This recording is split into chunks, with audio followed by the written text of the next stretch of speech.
hello, hello,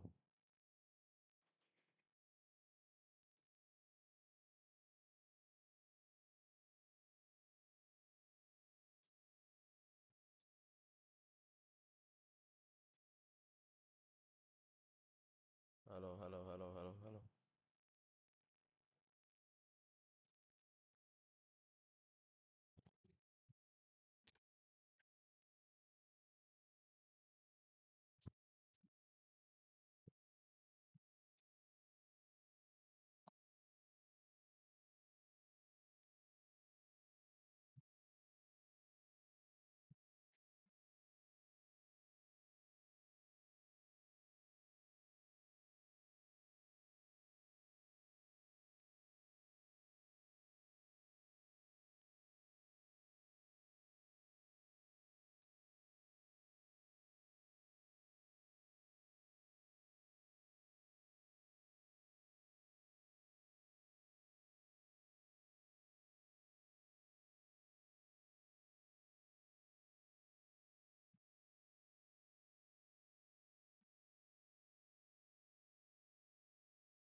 in power. To his left, none other than a two-time Arnold champion, also a two-time Olympian, Angelica Teixeira.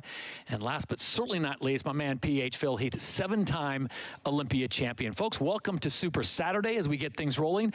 Yesterday was a huge day if you were with us. We hope you enjoyed that show. We'll have more for you tonight as we continue on all the way to the end of the big program. So I'm going to start ladies first. Angelica, what are you most looking forward to today?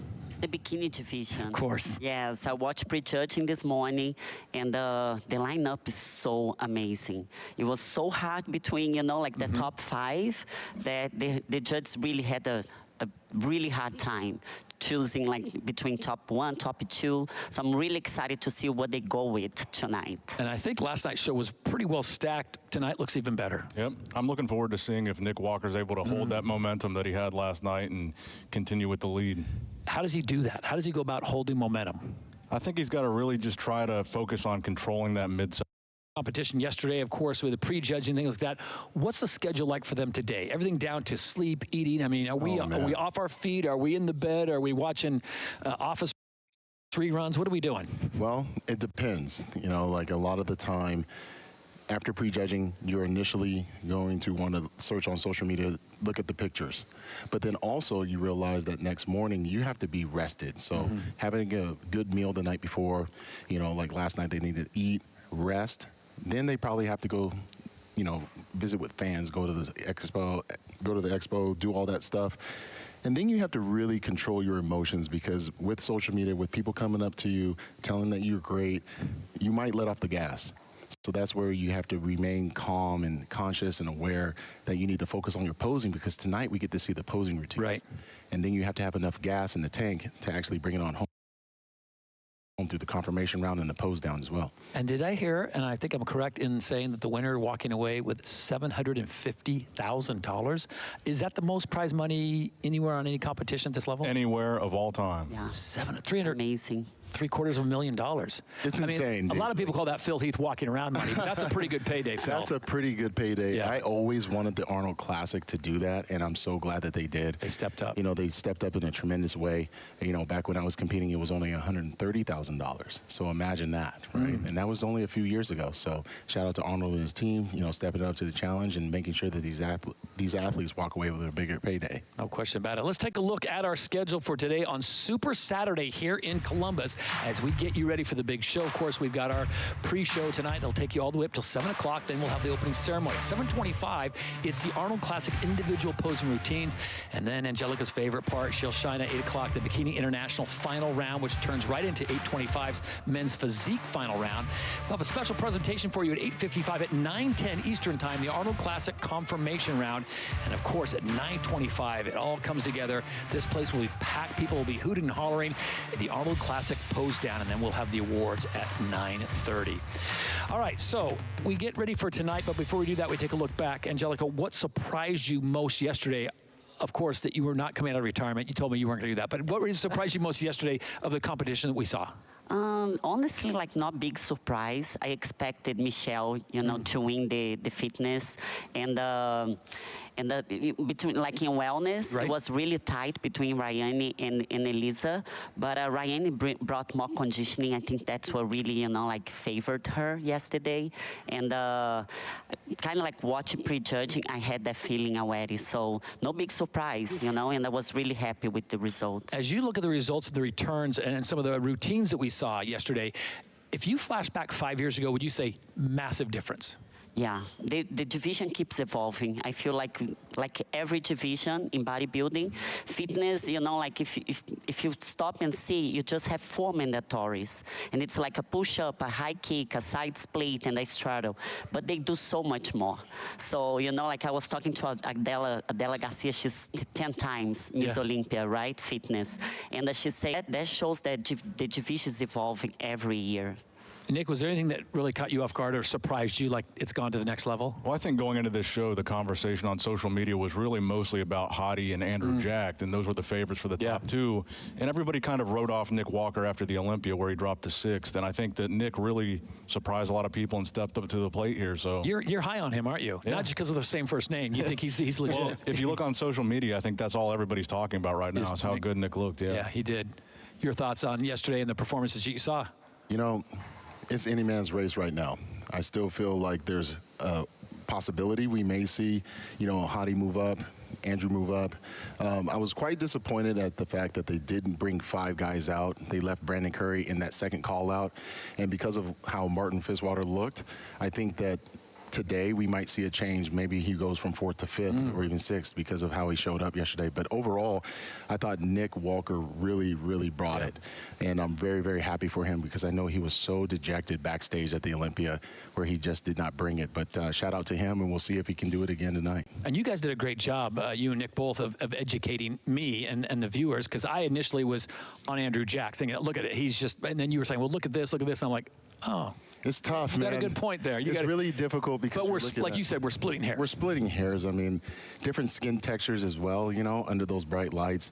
I think what we're going to see is a lot more motivated Andrew Jack going in here. And when you talk about motivated, he looked really motivated yesterday. Right. But I think if he can have a calm aggression, because I felt like when he got into the pushing and shoving on stage yesterday, it kind of made his body go from a high to a low, and he started flattening out. So if he can maintain that composure, he usually has a routine that's very calm and collective. I think it's going to be at his advantage for, you know, going into that confirmation round and later on in the finals with that pose down. Yeah, we're going to take a look at some highlights. One thing I did learn, though, and that was courtesy of AT, is if you wear red, you're always going to be in the top 3. That is the key. All right, let's get a look at the Fitness International highlights here. And this was always a great show. Angelica, this was like a performance, like a 12-act play. Yes. Wow. We had weapons, we had masks, we had high energy. This right here, this was crazy. This is crazy. Yeah, what she did there was amazing. I went back to my room and did that just to stretch out, and I had to call 911. That was insane. But great creativity across the board. Obviously showing the strength. I think Amber Steffen, as we met, Anna Kendrick, wannabe. I mean, not wannabe, but her energy. She was just. Yeah, whew. She did bring the energy and very dynamic routine. Like some routines were very, very unique. This was a nice one as well. And the custom too, like, you know, like all the ideas that they had. That one with the Arnold shirt, you know, at the she had the Arnold T-shirt she ripped off. Yeah, it was amazing. This was, that was another one that I was kind of like, oh, sure. Yeah, that type of push-up, anyone can. I've never seen that before in my life. Yeah, the ladies did a fantastic job. There was some things that we never saw before. Here we go, Anna Kendrick. They really brought it. And she was so excited for second. I've never seen someone so excited for second place. Yes. She did such a good job. This was a win for her. She went from 4th place last year to 2nd this year. So, and here we have the champion. She was so good. Miss Bikini or Miss Fitness International. And she came out, I think she was one of the 3rd person to come out and kind of set the bar, and it was like everyone was chasing what she did. Cannot forget what she did. And there are the results. Amber Steffen finishing 2nd to Michelle Fredua-Mensah, who did a great job representing the UK. Alison Dominguez Kramer finishing in 3rd. Anna Fomina was also very entertaining. Jeannie Tadeo, Abby Bolton. Now I've got myself into a bind because I got to mention everyone. Tom Ravon, Stephanie Jones, Michelle Gales, Michaela Pavliova, Jessica Zur, and Danielle Chikelis. So let's go right into wellness. Another group where, Angelica, you had some pretty strong thoughts on who you thought would win this. Yes, it was clear that it was between Elisa, that we're watching right now. She's very curvy, and Ryan Fogal. So Brazil was well represented. It was. So I will just say, bada bang. Elisa is from Republic Dominican, so 2nd place, and then Brazil. She's from US, so you know, like we had like the top 3 was like 1 Brazil, Republic Dominican, and the US. So you see that wellness is not just Brazil anymore. This is Camila Luz. She did great. Giselle. Yeah, the ladies did a great job across the board. Still don't know how they walk in those shoes like that. Yeah. Another Brazilian competitor did a great job. Aeli, she did great. Valkyria, she got 4th place. And a competitor from Greece. Yeah, she did great. All of them did, and I think that, you know, I had like many surprises, you know. And there's the champion. Yeah, the champion, Ryan Fogal. I loved her comments to Arnold afterwards. She was pretty emotionally touched on how it all went down and what she was able to accomplish. How you can, you know, like your dream can become true if you really fight for it. So. And you had mentioned that at one point in time she wanted to quit. Yeah. She just kept going. She did told me this year that she's like, if I win this title, it mean everything to me because I thought about giving up last year.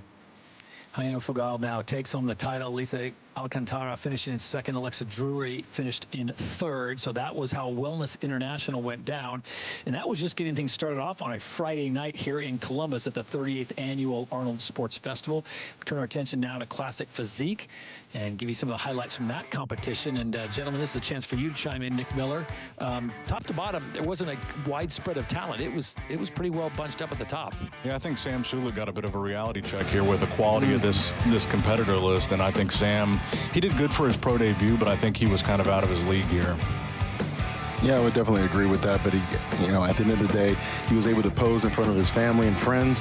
The whole city of Columbus showed up. Yes. And they were showing out for him, man. Yes. It was so freaking loud. But yeah, he gets a chance to, go back to the drawing board and come back stronger. That young man that we just showing on there from Mexico, I was really impressed with him. I thought he did a great job. But another Brazilian stealing the show and doing a great job. Second place yesterday. Italy well represented. He took home 10,000 for best posing. He has a very, very bright future as well. Yeah. I think he's like 23. He's like very early 20s. Mm-hmm. Sam Sulek, he's playing to the hometown crowd. But in the end, the mighty oak, the Dutch oak, getting it done. And he showed a lot of density in that physique, I mean, the striations in the chest, shoulders, biceps. He was tremendous. His lats, as Arnold said, right? Arnold said, yeah, where do you get those?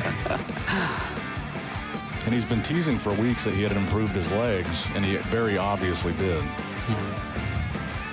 Yeah, that was one of the greatest interviews. Arnold said, how many of those lats or whatever? He said, I do them all. I do them all. So the final results in Classic Physique, no question about it. Wesley Vissers, the Dutch oak, gets the win.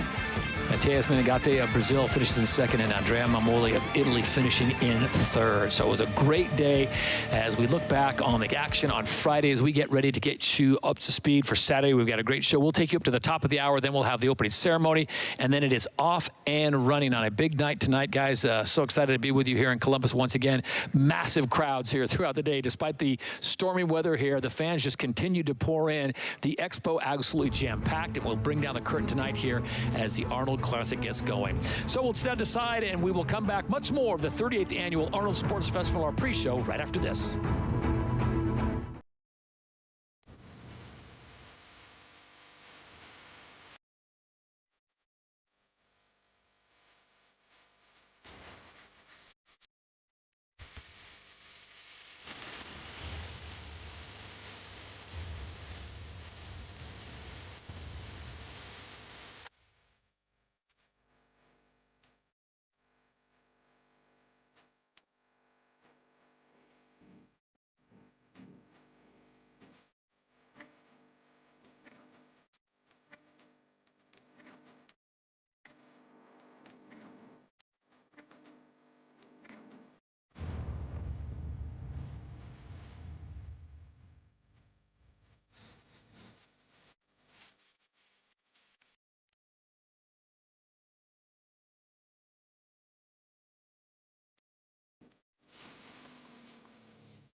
rolling. All right, we're going to jump right into the schedule for today. It's going to be men's physique right off the bat. And Phil and Nick, I'll let you guys handle this one, but the prejudging, which takes place always earlier in the day, it sets a tone as we take a look at the field of those who will be competing tonight in men's physique. And there you see the names. We've highlighted a few. We've got a few dark horses. Nick, I'll let you have the first crack at this thing. After prejudging, do you stay with your favorites and your dark horse? Well, I caught a little bit of the prejudging earlier, and I still have Brandon Hendrickson as my front runner here for sure. I liked Andre Dude too. He looked really good. His conditioning was pretty impressive. All right, we take a look at the rest of the field. And Phil, we'll let you chime in as well on who you like and what you thought from prejudging and how that carries over to tonight. Yeah, I was expecting Andre to do really well, and like Nick said, his conditioning was spot on. You know, he's been working really hard on that and making sure he's consistent. Yeah, it looks like Chaves is fighting for first or second place. Yeah. From Brazil. And his Just conditioning is better this time around as well. Yeah, he looked much better this year. And there is some great competition in this field. So this is men's physique. This was the prejudging taking place earlier today. Phil, does this help as far as like steady the nerves a little bit? It's obviously a smaller crowd, but you get a chance to be on the stage, kind of just work it a little bit. Yeah, I mean, the expo is so intimate because everybody's bunched up together, right? And you definitely get the nerves out as an athlete. You can hear your friends chant your name. You hear the fans. Being in this auditorium is a lot different. Yeah, and the judges are so close. Like, yes. For me, it was always like, I always get more nervous for prejudging because the judges are right here, you know, like right. You can't hide. Yeah, you can't hide anything. And I guess if you've done the work, you're going to feel pretty confident and you walk out on that stage because, Nick, as you know, there's nowhere to hide when you go out there. It's just you. You don't have a teammate to pass the ball to. That's correct, yeah. At least the men's physique guys don't have to be out there as long during their posing routines. It's pretty quick. Do you think it's too quick? No. About the right amount of time? Yeah, I'd say it's definitely the right amount of time because of the fact that there's only so many poses you can do over and over and over again. Right. But they do a great job at it.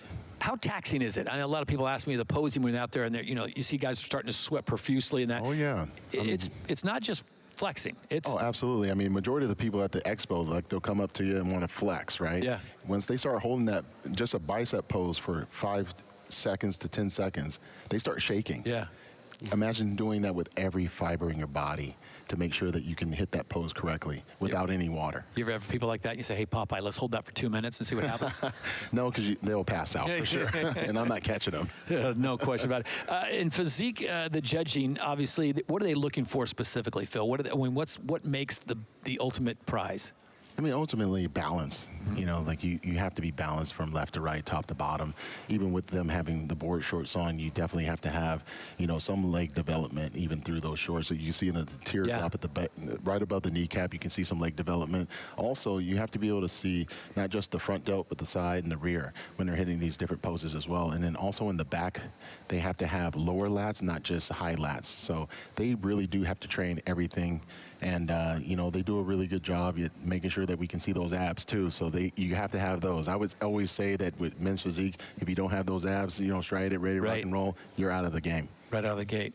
For the people at home, Nick, that are new to this, and they say, well, what's the difference between this other than these guys are wearing board shorts than the Arnold Classic? Obviously, the mass. Yeah, I think there's a big difference, obviously, between men's physique and bodybuilding, but men's physique and classic physique as well. The classic physique guys, well, actually, there's some men's physique guys that are pretty big and probably could cross over to classic physique, but it's mostly the upper body being judged in men's physique, and that's the main difference. I'm going to ask Angelica, which do you like the best? This morning? Yeah.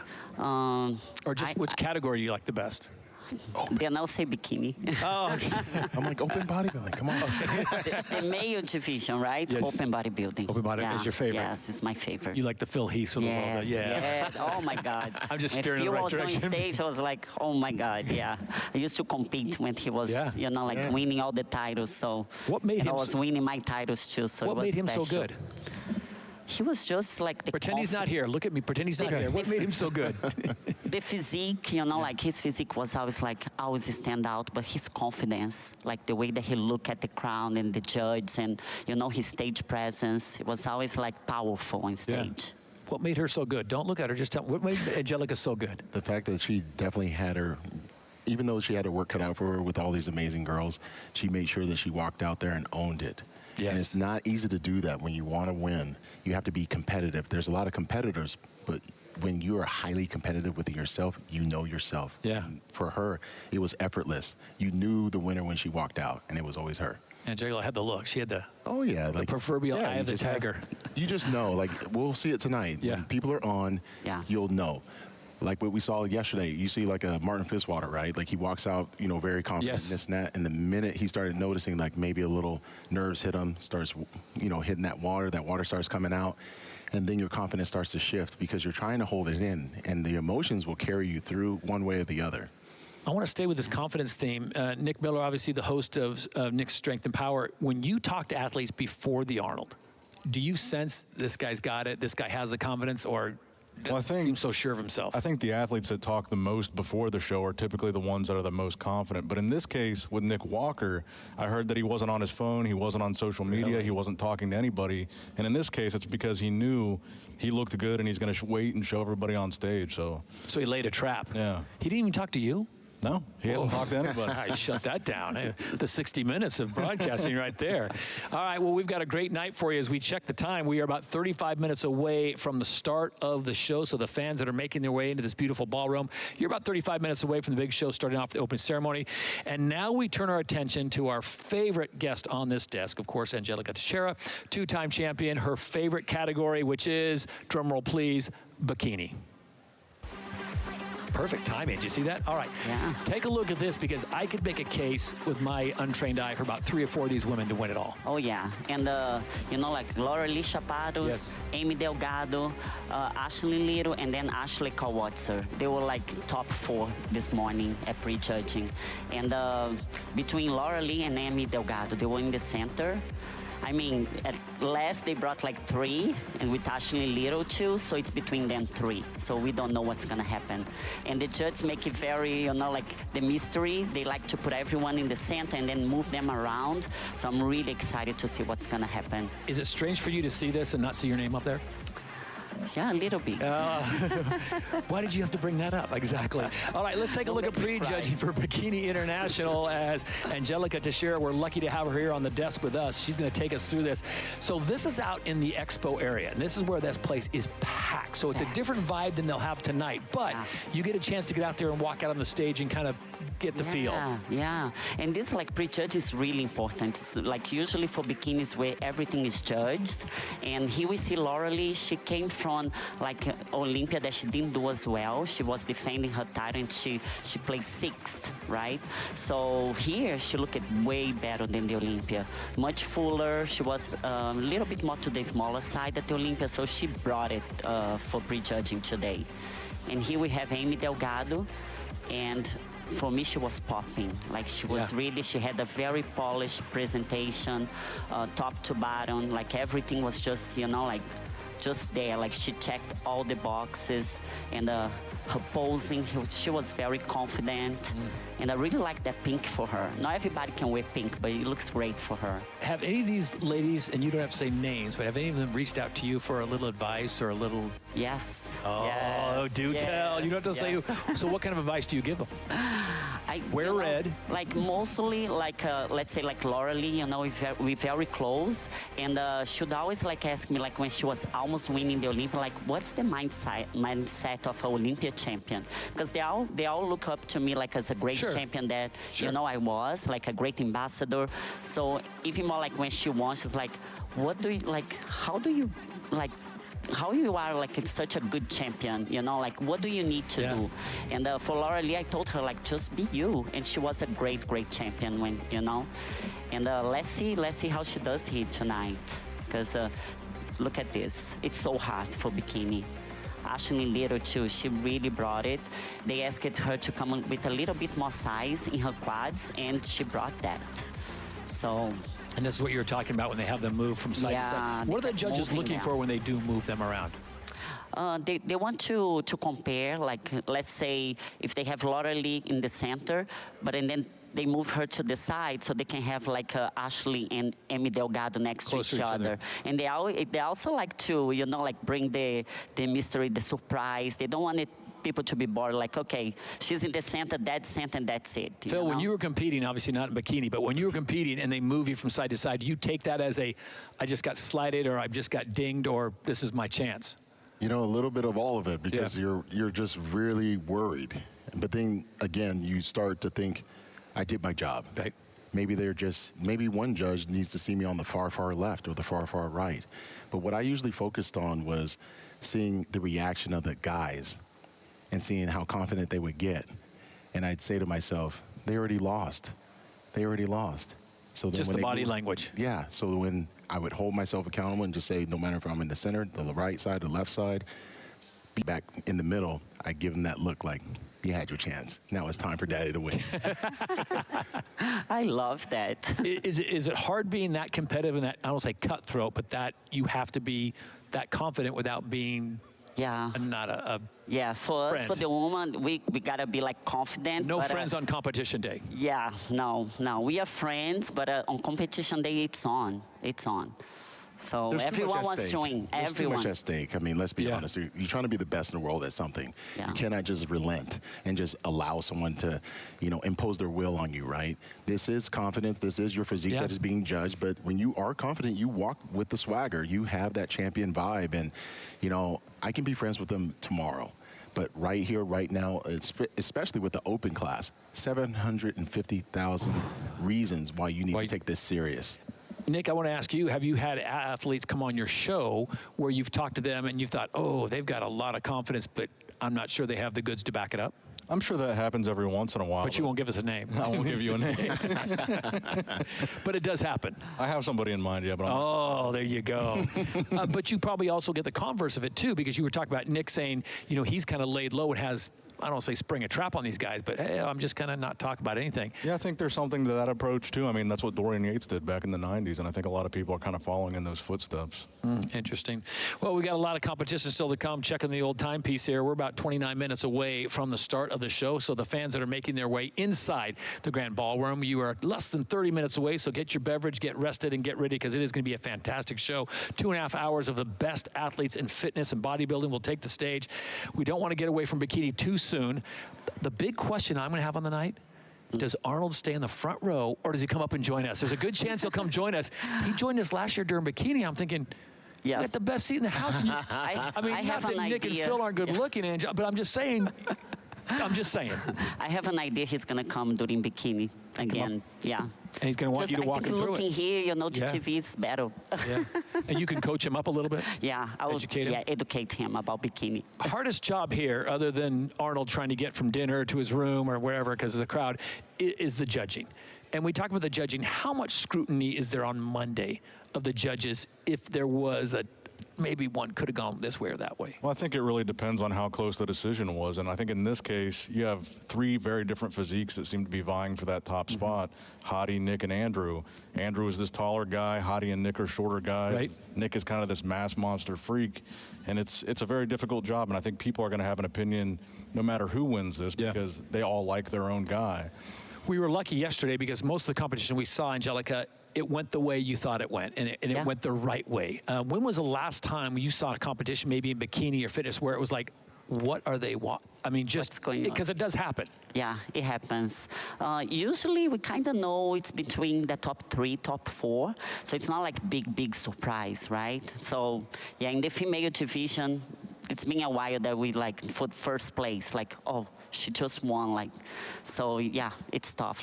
But I remember when I won the Olympia in 2018, Laura Lee Chapados was her first Olympia and she got second. And we're fighting, for the first place. So it was her first Olympia. Were you thinking, who is this girl? And I'm posing, I'm like, who is this girl? Yeah. So surprises can happen though, because back in 2010, I did the Arnold Classic here in Columbus, and I was up by 3 points after prejudging. Obviously, I didn't know that I was up, but I felt like I was up, and I ended up losing to Kai Green with a 10-point swing. I lost by 7 at the end. So it was one of those what the heck is going on moments for me, and I was just like, I can't blame anybody. It is what it is. I can only learn from this and grow from it. Did you go back and watch it and say, okay, I can see where they deducted? No, to be honest, no. I still think that, I'm going to say it like I thought that I got robbed. There you go. That's what I want to hear. But I'm going to be honest. Like, you can't do anything about it. It's already done. Yep. The only thing you have control over is your attitude toward the moment. And that was me getting back in that gym and making sure I never lose to that same person again. And I just kept replaying that. You don't want that feeling ever again. You got to be so dominant that the word undeniable has to be replaying in your mind every meal, every rep, every set. And that's what all of these athletes have to have. Like when we talk about competitive spirit, like if you don't like your placing, you felt you got robbed, do something about it. Do something about it with your own self. Don't go online and start, you know, silent hating on each other and talking trash to your buddies and stuff. Worry about your game. Stay in your lane and improve, and you'll be rewarded. To Phil's point, Nick, a lot of people say the great phrase of champions train, they don't complain. Is there a recourse if you feel like, hey, I got slighted? Because we're talking about pretty serious money. This is, you know, life-changing money here. Is there any kind of recourse if you feel like I got done wrong? Well, I think they need to be careful about how they voice their opinion after they get their placing. I don't think they want to show that they're too upset and unprofessional. I think they need to be careful about how they handle whatever placing they get. So I don't know about recourse, but I do think they need to be a little bit conscious of how professional they are when they get that placing that they don't like. Well, it's high stakes, and it's all going to go down tonight, and we're going to be front row, and you'll be with us all night long until we get to that final show at 9:30, and the awards are handed out. We want to take a look now at the wheelchair division, which seems apropos at this moment because right now the Paralympic Games are going on in Italy, and there we take the pro wheelchair bodybuilding list of all those athletes who come out and train so hard. Phil, we were talking about this I know earlier with our producer and all the good folks in the truck that put this together, just how talented these athletes are that come out here and the commitment they put into this. Oh, yeah, it's a tremendous amount of commitment. And also vulnerability, you know, and strength. They use that vulnerability and say, look, like this is my reality.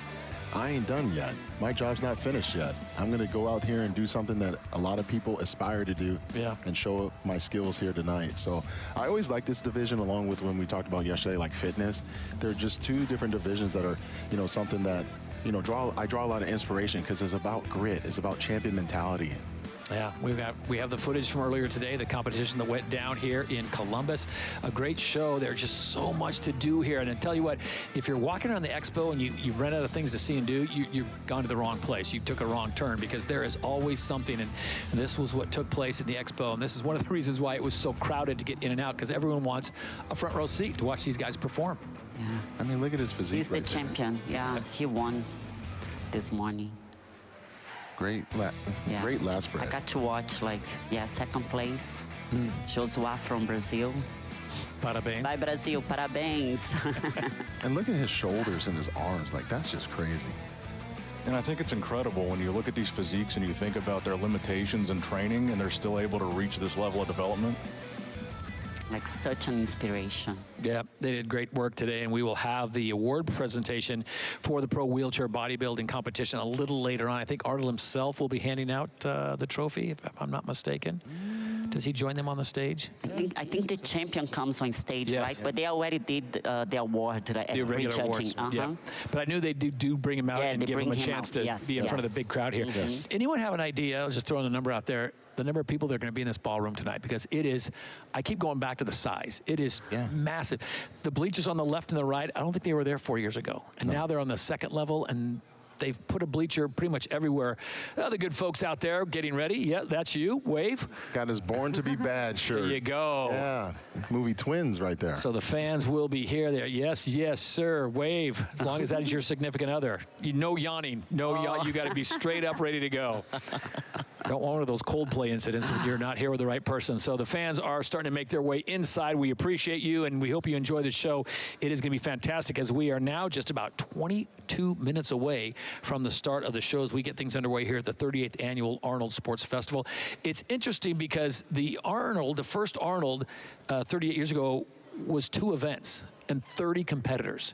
And this year, some numbers I was handed, 800 booths, 300 different companies, 10 billion people. No, I said a lot of people, though, walking in and out, just trying to get from like the hotel into the expo, the convention center. Good luck. And thank you again to the Columbus Police Department, because the people on the street as well, it's just, it's a crazy weekend to be in Columbus. There's hockey tonight. There's soccer tonight. There's Ohio State University basketball tonight. but Wow. everyone is Wow. at the Arnold. And Come on. we're here. I mean, it's We're still here. the main course is right here. We continue to get you ready, but we want to take a look at open bodybuilding next as we continue on with the pre-show here. Top of the hour, it all gets underway, and here is the men's open bodybuilding. We haven't heard from Nick Miller in a while, so Nick, walk us through this. We saw the boys last night, the men last night, I should say, and Nick Walker really stood out.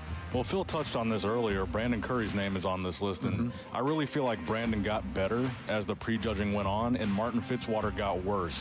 So in the beginning of that prejudging, you saw Brandon and Martin in a first impression call out. You didn't get to see them again at any point during the night. So I think they need to rectify that during finals, and I want to see Brandon stand next to Martin Fitzwater again in this final call out. And I spoke to Brandon last night after the show was over, and he agrees that, like, he might have gotten overlooked, but he said he's going to be ready.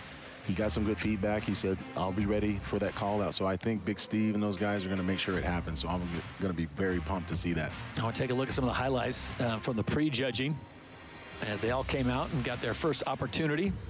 Rafael Brando. Looks like he's going to be in the top 6. And I'm agreeing with what Phil and Nick both said. Angelica, it looked like Hadi got better as the night went on. Yeah. He just continued to. I agree. And I noticed it's one of those things for him, like he, starts off, let's just get going. And then toward like the last 5 minutes, it just erupts. So this was the prejudging, and this will be what we will have to bring down the show tonight. While they give you a taste of what you missed last night, want to thank our sponsors, of course, Gym Reapers, Mutant, and KSM for making this all possible. The live stream, of course, they're getting here for the presenting sponsor of the Classic, and then the title sponsor being KSM. Now, Andrew Jack came out right out of the gate.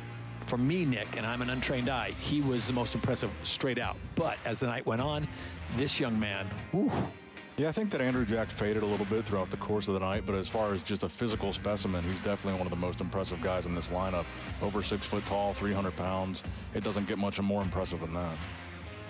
Yeah, there was the force. So you think you add Brandon Curry to that foursome and make it a 5-some, Phil? Yeah, absolutely. They needed to make that happen, but hopefully This is where it got kind of interesting. And this is where I felt like Andrew made a mistake, because as cool as that looked, his body faded thereafter. So you have to know how to pace yourself when you're doing those things. It's amazing when the governor gets out his phone and gets a selfie. Everyone wants to get in that shot. For sure. Why wouldn't you want to be on that? So we continue on as our pre-show rolls on here from Columbus in the Greater Columbus Convention Center, the 38th Annual Arnold Sports Festival. We hope you've enjoyed it so far. We've got a few more minutes to get you up to speed, and then we'll turn things over to our Master of Ceremonies, David Bay, and then he will walk you through. We'll be joining you throughout the night with hopefully interviews, and hopefully we will have, fingers crossed, touch wood, the governor coming up here to join us, and we don't know. That's the beauty. Well, a little secret. We don't know when he shows up. He just shows up when he wants to show up. Yep, we just got to be ready for him. Yeah. Yeah, he's amazing. Why do you think the Arnold has, Phil, I'll start with you, has been such a lasting success? I mean, we talk about the humble beginnings, the first Arnold with just 2 events, 30 competitors, and now from all over the globe, this is the place to be this week. I think because of the fact that Arnold wasn't just thinking about himself. I think he thought, all right, we're going to start with bodybuilding, add a couple of divisions, but let's just talk about the entire globe. Yeah. Let's attract all of the people that has probably seen him in all the movies and everything else, and find out about wellness. Like, we're talking about a person like President's Council of Fitness tests, like this is not just bodybuilding. So when he tapped into, high school cheerleading, fencing, table tennis, foosball, like you name it, they got it here. And they keep adding more and more and more. And it pickleball this year. Pickleball, there you go. I mean, you got everybody here is so inclusive, and everybody just wants to, train a little harder, smarter, have some fun, and be highly competitive, and be awarded some good, opportunities here at the Arnold Classic weekend.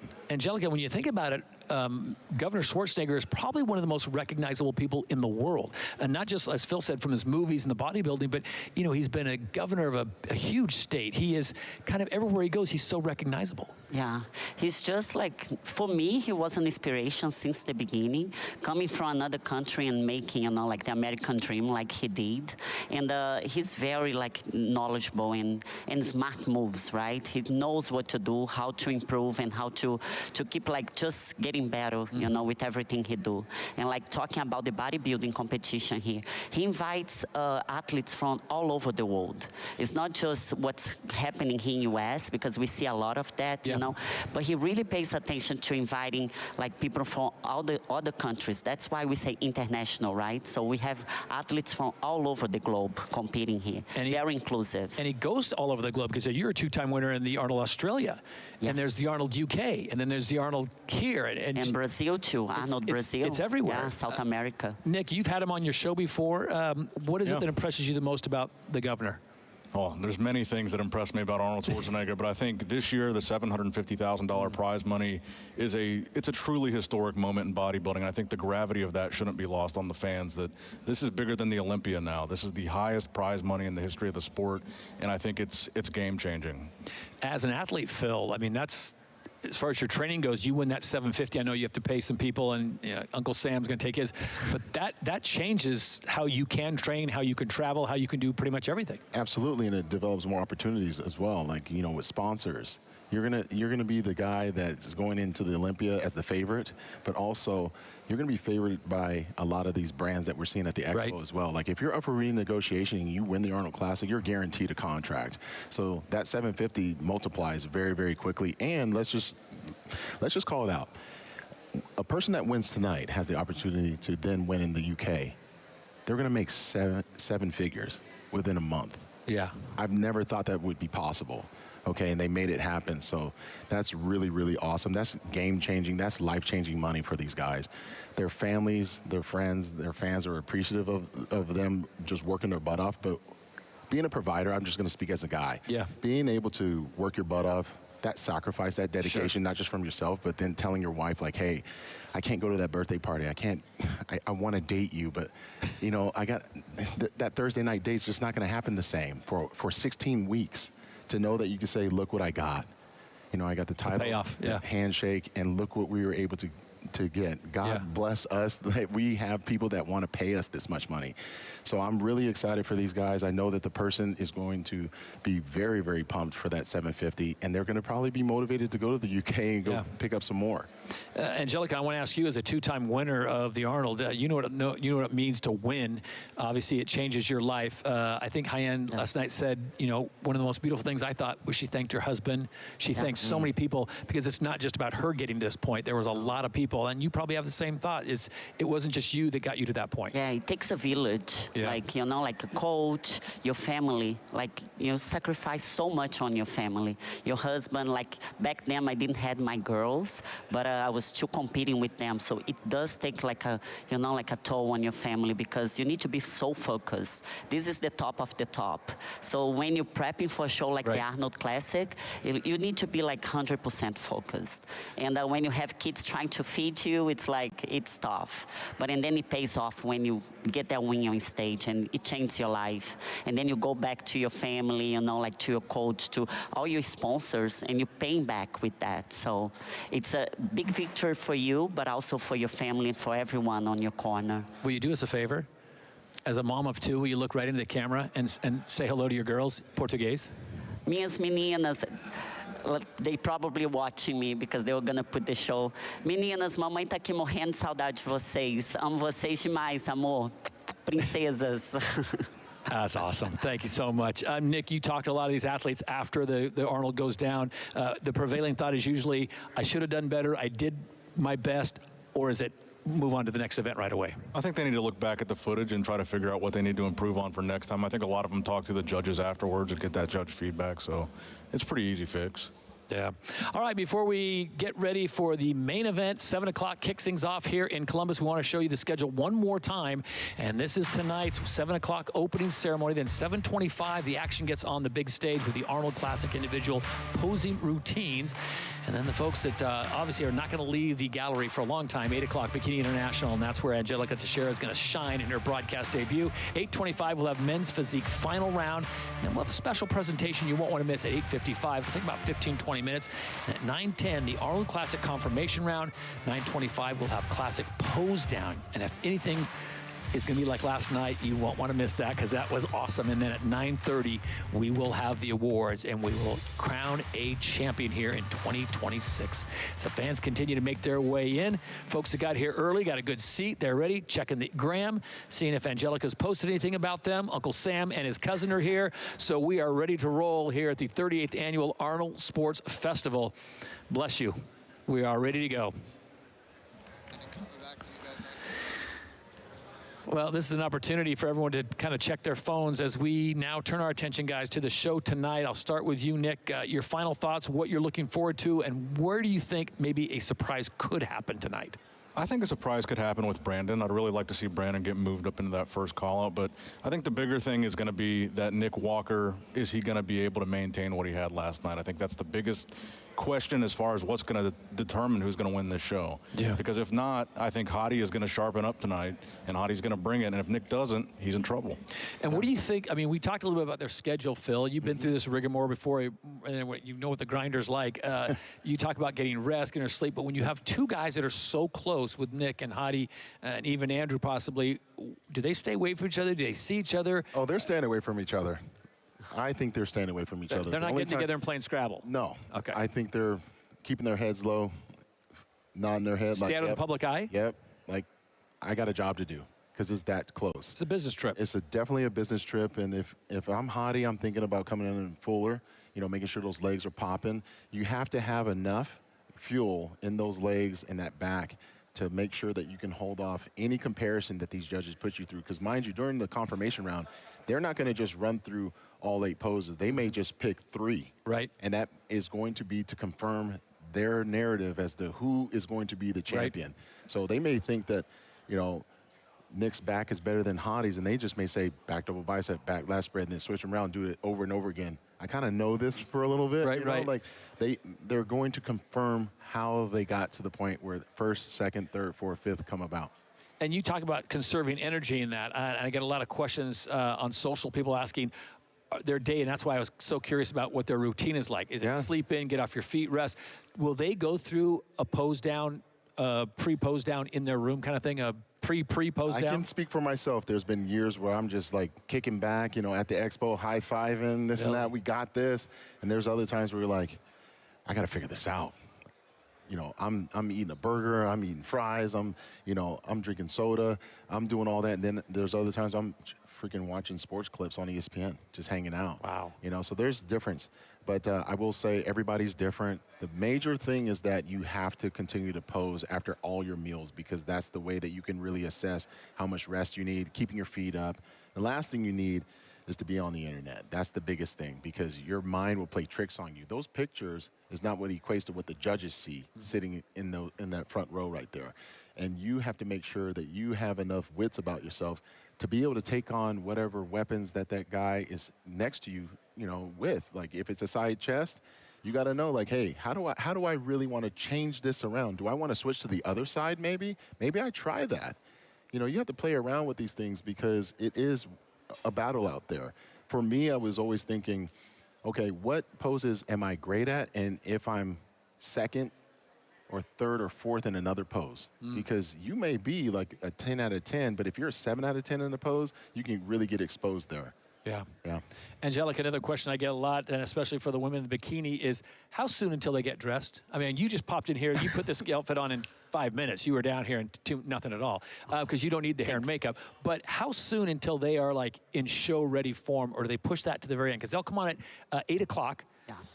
They're not waiting until 7:30. I mean, how soon, and what's that schedule like? It takes a while. Like in the morning when we have a show, and usually like one of the first, you know, to go on stage, like this morning, Bikini was first. And we have to wake up like around 5 a.m., 4 a.m., yes. For an 8 o'clock show? Yes, for 11 o'clock show, yeah. For the pre-judging? Yes, for the pre-judging. Because then you're gonna wake up, you probably like, if you wanna get all the meals in, you're gonna wake up, drink coffee, you know, and then have your meal, and then you're gonna go like find your makeup artist, so you have to walk, you know, like, you know, a little walk to get to the makeup room, and then get your makeup done, your hair done, and then go do your tanning, wait until it dries, and then go back to your room, get another meal, get all your food together, you know, everything that you're gonna need backstage, and then take your suit, get the suit in, you know, all the jewelry. It's a lot. And then get your heels. You want to take at least 2 shoes backstage because it can happen that something can break. Yeah. So you always have like 2 suits at least, 2 shoes at least, more jewelry if something happens or breaks. So you got to think about every detail. I wonder how many women out there were thinking about going into bikini, and then you just heard this and said, yeah, it's not for me. Yeah, it's a lot. It's a lot. For the woman, it's a lot. So by the time it's over tonight, after 8 or say 9, 9:30, they are dead, yeah. Done. Yeah, most of them would be like, I would always go celebrate, you know? Cheeseburger? Yeah, cheeseburger, yeah, fries, dessert. I love that about always, you. Always. I would have thought you've never had a cheeseburger in your life. Oh, no, I have one every week. Oh, yeah. bless your heart. I like burgers. Oh. Well, it has been a great week so far here at the 38th Annual Arnold Sports Festival, and Columbus once again has delivered. The fans, the security forces, the people behind the scene that put us all together, the booths, our main man, Brian Powers, that throws all this thing together, the parts that are in the air being juggled at one time. We want to show you a little bit of what the expo is like. If you've never been here, definitely make your plans to be here next year.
Is when you go into the expo with a bag, you're going to come out with a loaded bag or 2 loaded bags of product and merchandise and goods and freebies and gifts, and good luck getting that home. Do you come away with the goods, or you And it gets pretty heavy too, because you're carrying around like 50 energy drinks, 20 T-shirts, all that stuff.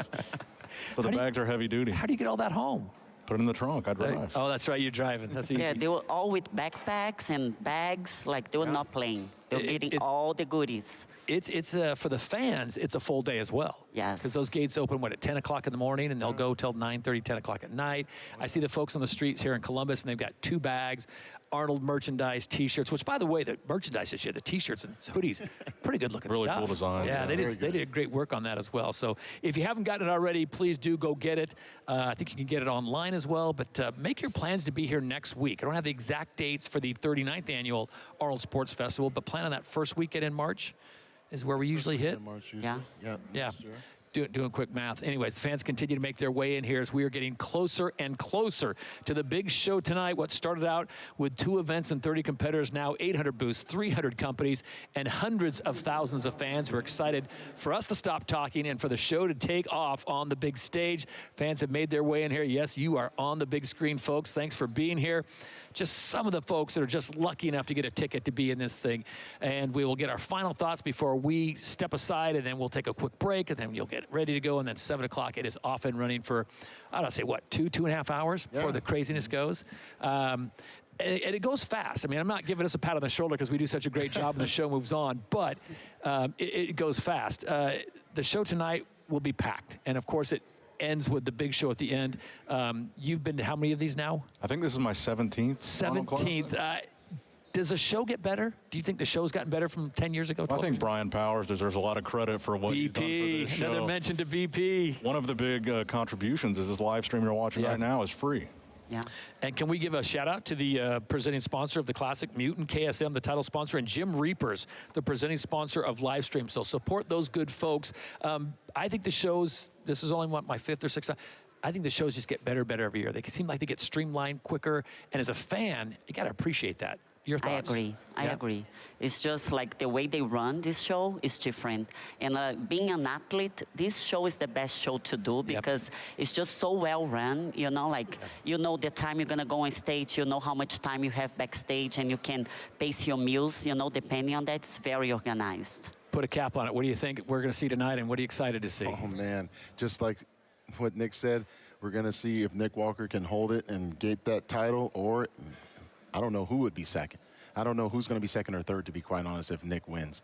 I'm curious to see if it's going to be Andrew or Hadi. All right, we are almost set to go, folks. Get into your seat. Hope you got a beverage. Strap in. It's going to be a great one. The 38th Annual Arnold Sports Festival is just moments away. We'll see you on the other side.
Ladies and gentlemen, please rise for the presentation of the colors by the Ohio State Highway Patrol.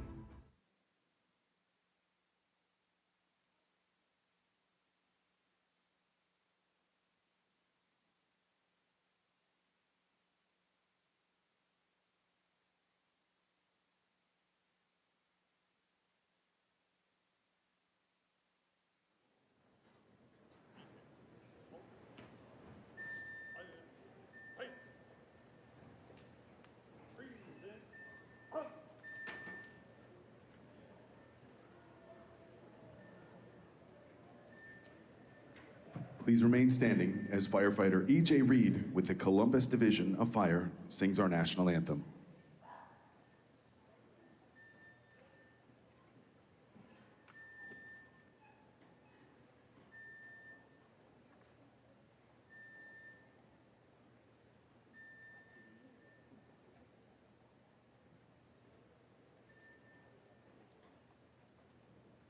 Oh, say, can you see behind the dawn's early light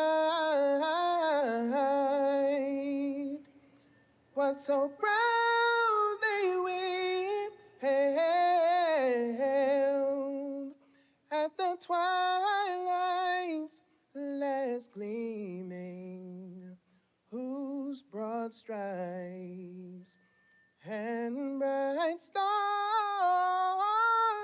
through the perilous fight o'er the ramparts we watched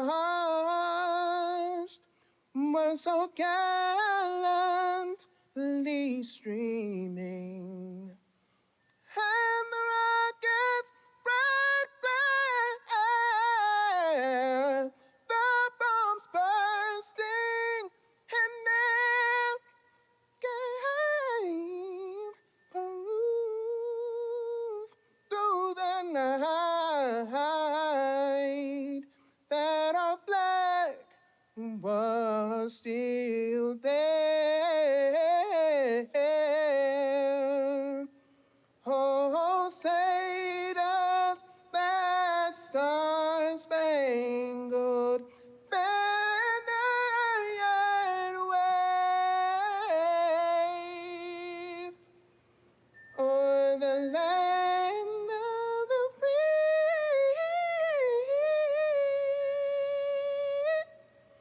and the home of the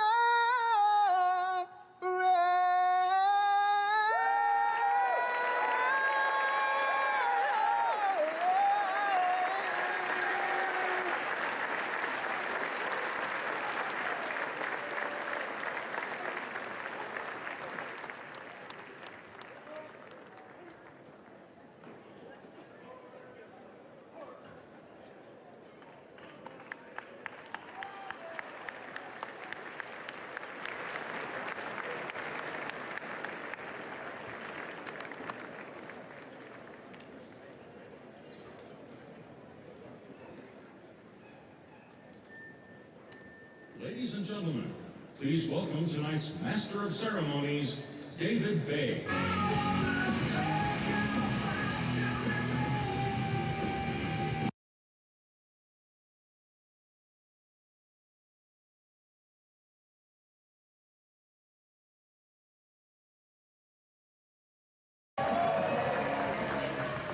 It is day 2 finals of the 2026 Arnold Classic. And if you are a fan of bodybuilding, there is no better place to be than right here, right now. We'd like to welcome everyone here to the Battelle Grand Theater at the Greater Columbus Convention Center, as well as welcoming everybody watching on our free live stream across the globe. Before we get started, I wanted to take a moment to thank a few of our sponsors. If you've been around this weekend, you've seen the growth of the Arnold continues to just absolutely explode, and we could not do so without our sponsors. So we'd like to thank our live stream sponsor, Gym Reapers, our Arnold Classic sponsor, Mutant, and our title sponsor, KSM 66 Ashwagandha. Now we're gonna get the show underway here in just a few moments, but at this time, we'd like to welcome to the stage your Arnold Sports Festival executive producer, Mr. Brian Powers.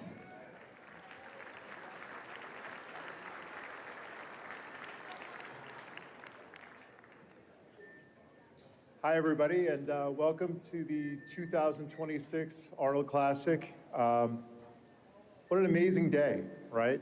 How much fun did you guys have at the expo? Remarkable. Great crowd, great sponsors, great exhibitors, incredible sports. For those of you who got to see the strongman, what an epic competition that was. But really, it starts with you guys.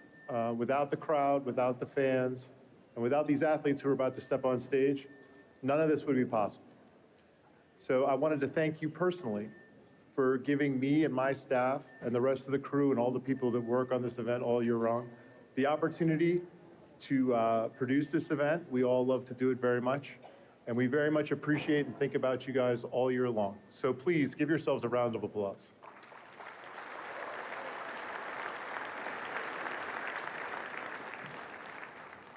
I also wanted to thank some of the exhibitors and sponsors we have here tonight, which make it economically possible to give away the largest cash prize in bodybuilding history.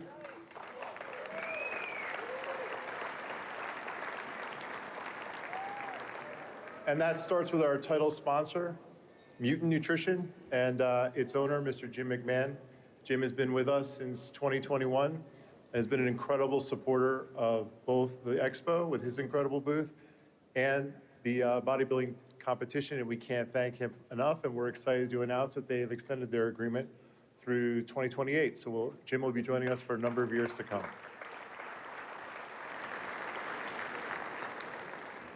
I also want to thank our live stream sponsor, Gym Reapers, and I'm sure as you saw, they had an incredible booth and activation at our show this year as well. Gym Reapers is an incredible growing brand, and they have stepped right in and helped us to produce the live stream. So in addition to the 4,000 people watching the show tonight, there were over 500,000 people who watched pre-judging and Friday night events in the Classic Physique finals.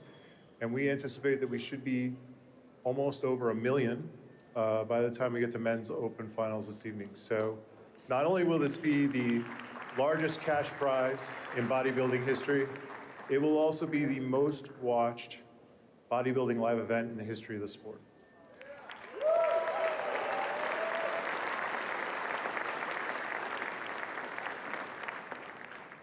So one other thing that we want to brag about before I get off stage. We are anticipating by the end of the close of the show tomorrow that we will not only be the largest sports and fitness festival in the world, we will be the 3rd largest consumer exhibition in the United States, which is pretty incredible.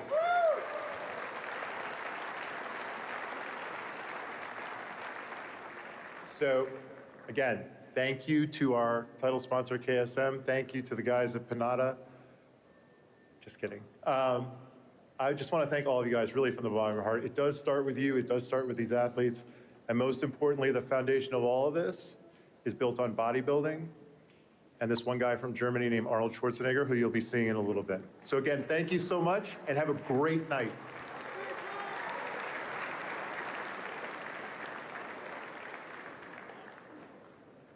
Okay. So there's this guy named Jim Mannion who runs the International Federation of Bodybuilding that I was also supposed to introduce. Jim is a great guy. He's been a friend of mine for almost 5 years. And as I said last year, and I'll say again this year, there would be no Arnold Classic in 2021 without Jim's assistance in helping me to produce that event. And I still rely on him a great deal whenever I have questions about bodybuilding. I did not grow up in the sport, and without his experience and his guidance and a little bit of help, the show would not at all be what it is today. So without further ado, Mr. Jim Mannion.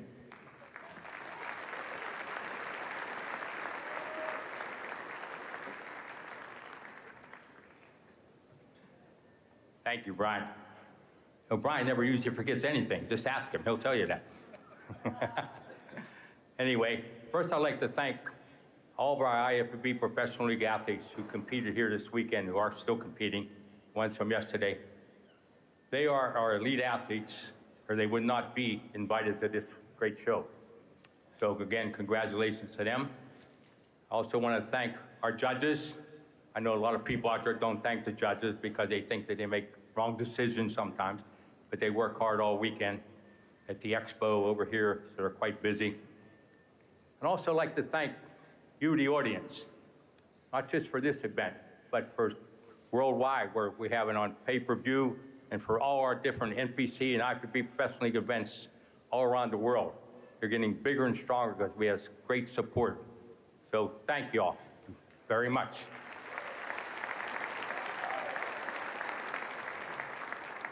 Also, I just want to take a minute. I don't speak as long as Brian does, but I just want to take a minute to thank the whole crew here at Arnold. Of course, Brian, you got Brent, you got Steve, you got David, and of course, there's this guy, I think they named the show after him. Oh, Arnold, yes, my man. Anyway, sit back and enjoy. All right, thank you.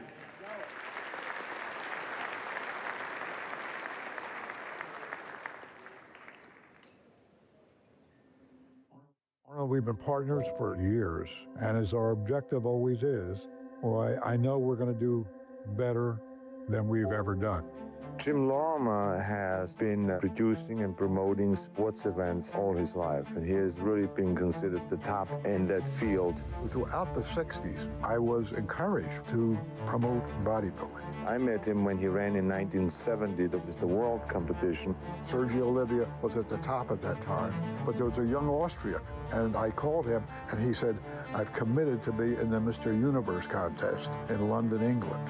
And I said, well, if you will go directly to Heathrow Airport after the competition, we will meet you by jet in New York City and bring you to Columbus and you can compete. It was a very important competition for me because I beat Sergio Oliva for the first time, which gave me the momentum to beat him then in the Olympia. And from then on, I really dominated the bodybuilding world for several years. After the competition was over, he came up to me and he said, this is the best contest I've ever been in. I said, when I retire from bodybuilding, I want to go into the promotion, and I'm going to come back to Columbus, Ohio, and ask you to be my partner. And Jim said, well, Arnold, that's a good idea, but we have to keep everything here in Columbus. In 1975, he called me.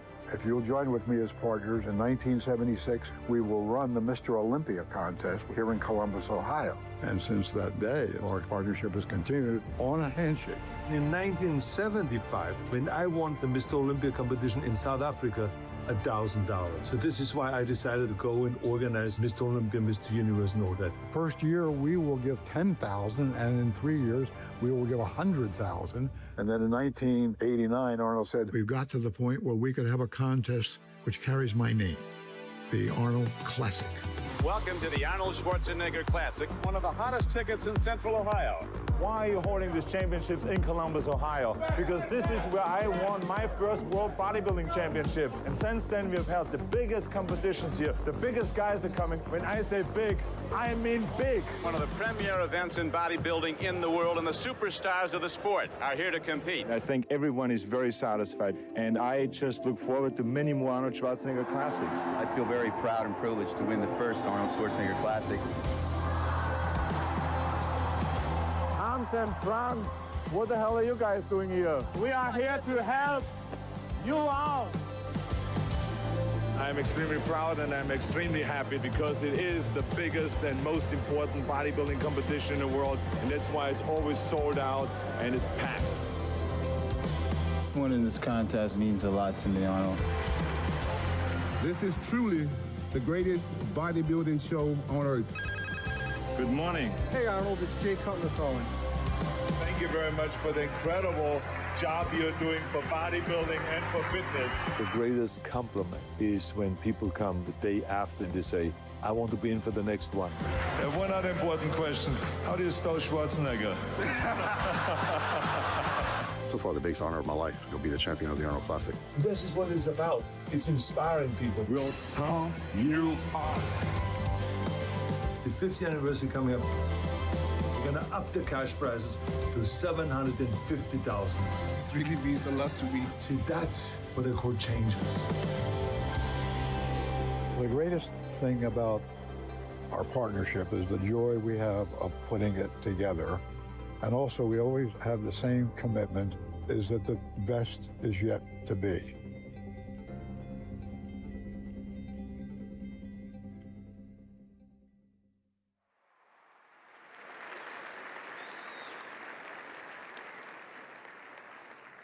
Well, I tell you, today I'm absolutely in heaven. Imagine 50 years we've been doing this. This is our 50th anniversary. We started in 1976. with the greatest partner that you can ever have, Jim Lorimer. I mean, Jim Lorimer, let's give a big hand to Jim Lorimer, because he made the whole thing start right here in Columbus.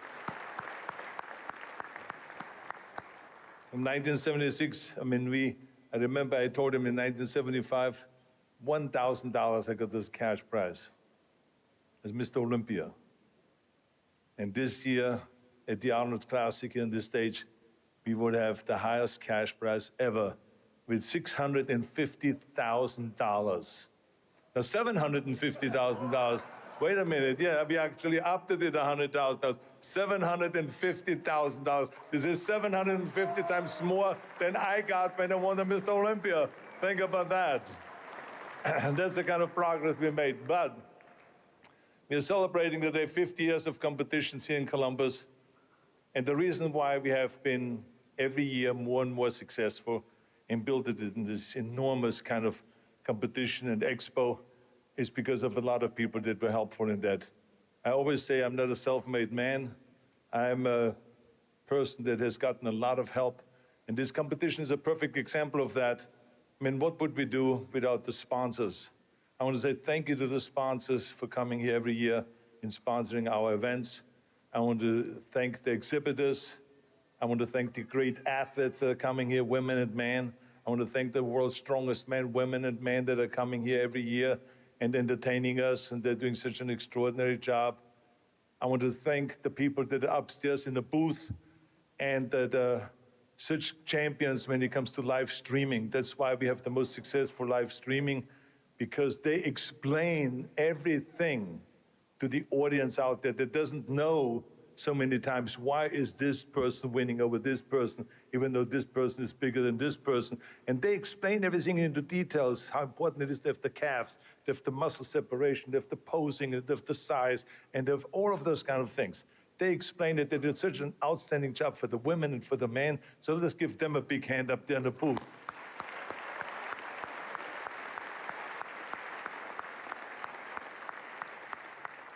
Then I also want to say thank you to the people that are here, my family, Christopher and Patrick Schwarzenegger, right over here. Thank you very much for supporting me all the time and coming to these competitions. I want to say thank you to Heather Milligan, my girlfriend, who is always here and supporting me around the world when I travel and assists me, and is such a great pal. I want to thank some of my relatives that are here today. It's wonderful to see them also here. Anthony Shriver, who is the head of Best Buddies for Special Olympics. Stand up, Anthony. Let's give him a big hand.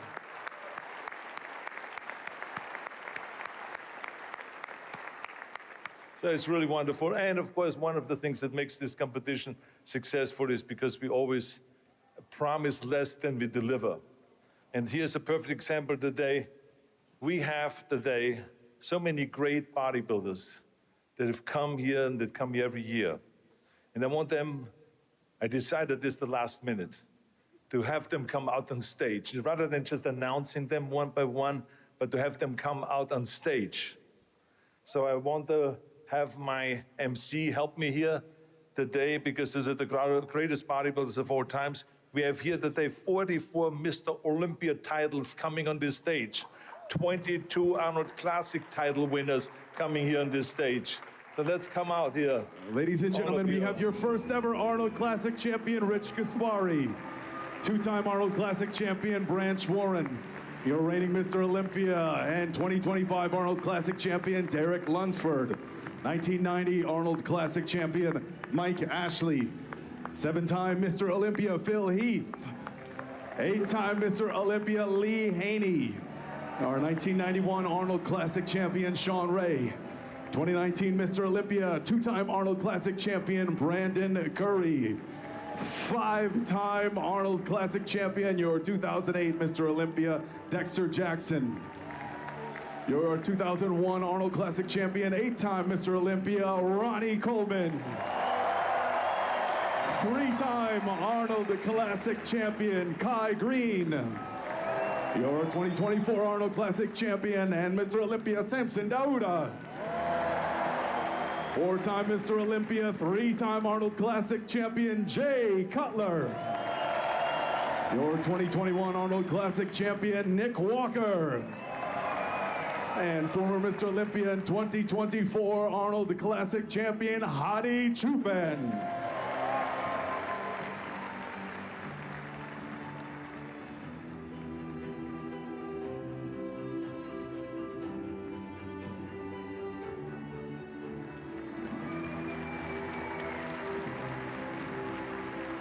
Ladies and gentlemen, how about one more big round of applause for our legends of bodybuilding all gathered here on one stage at the 2026 Arnold Classic, joined by Arnold himself.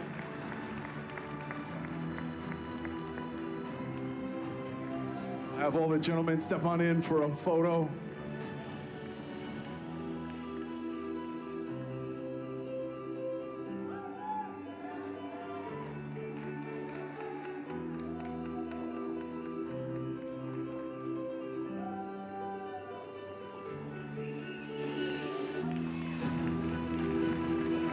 Ladies and gentlemen, I want everybody in the house on your feet, the greatest bodybuilders of all time, here on one stage at the 2026 Arnold Classic.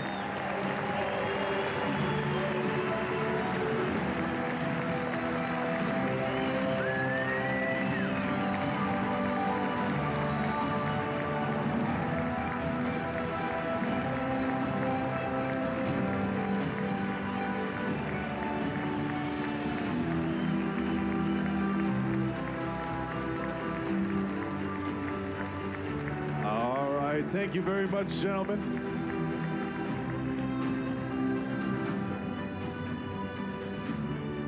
All right.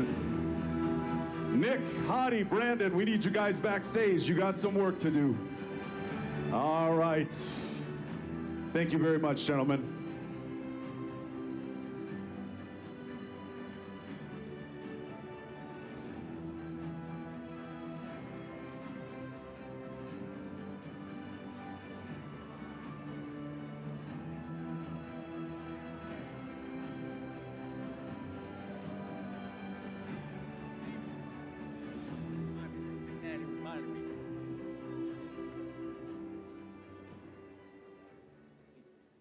And Jim Mannion wanted me to remind everybody, those are IFBB Professional League athletes, almost all of them who came through the NPC, something that we are very proud of here tonight in Columbus. Thank you, Jim. Well, folks, I'm not going to spend too much time on this microphone because I know you didn't come here to hear me talk. So our athletes are lined up backstage and ready. I know our judges are ready. It leaves me one more line of business, and I only do this one time. Columbus, Ohio, are you guys ready for the 2026 Arnold Classic? And that's all we need. We are going to be kicking things off with our men's open bodybuilding division individual routines. At this time, we'd like to welcome to the stage our first competitor. He is from Brazil. He's your 2024 Arnold Classic Brazil champion. Please welcome to the stage our first presenter, Rafael Brando.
This is Arnold Classic.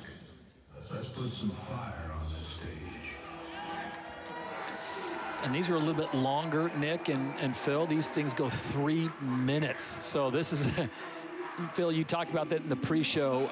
It's not easy. It's not easy at all, especially when you're exuding this much energy. You know, you're walking back and forth, trying to get the crowd involved. Yet, again, you still have to have enough during that confirmation round, so you got to pace yourself. Phil, you ever want to be first or last in order? You definitely want to be last, in my opinion. Because you got to hold that pump. You know, like if you're first, you got to hold the pump. It's just like going to the gym. You train for an hour. Within 20 minutes, you don't look the same. Yeah. Thank you, Raphael. And coming up next from Iran, he is your 2022 Mr. Olympia 2024 Arnold Classic champion. Please welcome to the stage, Hadi Chupan. Now, I just came from backstage. Yeah. You know, with Hadi. He definitely looks improved from yesterday. Okay.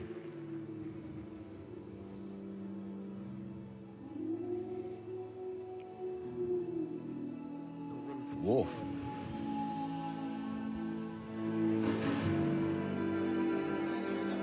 Hadi doesn't need all 3 minutes. Let a couple seconds go by. Nick, we talked about the quads. He looks much better. Just right there, he looks much better. Yeah.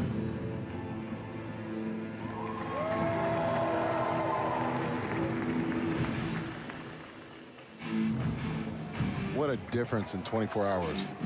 Look at the quads. Fully separated, striated. Nick Walker better be bringing it. He better, because this looks like the Hadi that we wanted to see yesterday.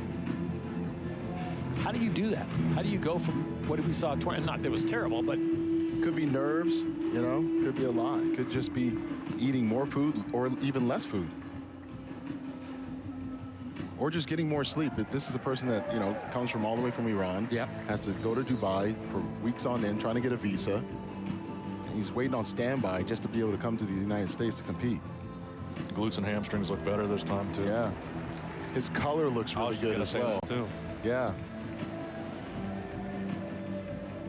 I'll be honest with you guys, I actually told him backstage, I was like, you should probably put a little bit more oil on, because yesterday he was, because he was so dry. Yeah, he looks a lot better tonight. Oof. He is bringing it, man. And the crowd loves it. That pose right there, that is a power shot right there. Yeah, we're in for a fight. But this is where you gotta like know when to. He's excited. Let's hope that he can hold this, you know, through the confirmation rounds.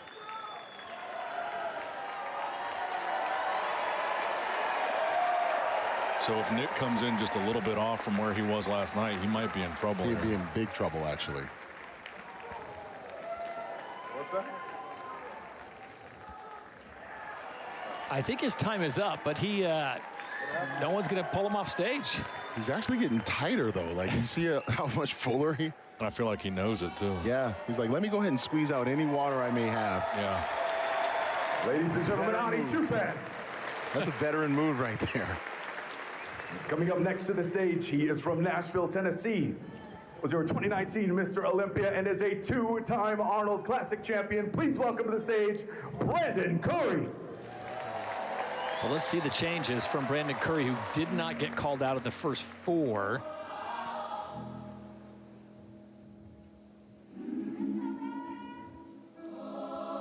I don't brag, I breathe relief.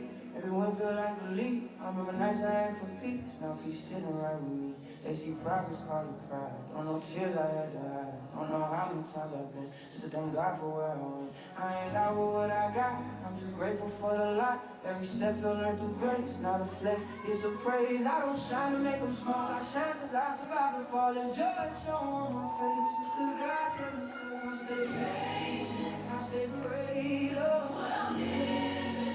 That's a great shot. That's a great shot for Brandon. And this right here, you're going to see the biceps. Here we go. Huge, full biceps. I'm just thankful for my life now. Every blessing look like shine. When you don't know the sacrifice. I ain't stunned, I'm restored. I'm just walking with the Lord. In my joy, look like a ghost. It's your grace, I'm enjoying most. Let's see, come call it cool. Don't look gotta break my rules. I don't chase to make them stare. I protect the piece I wear.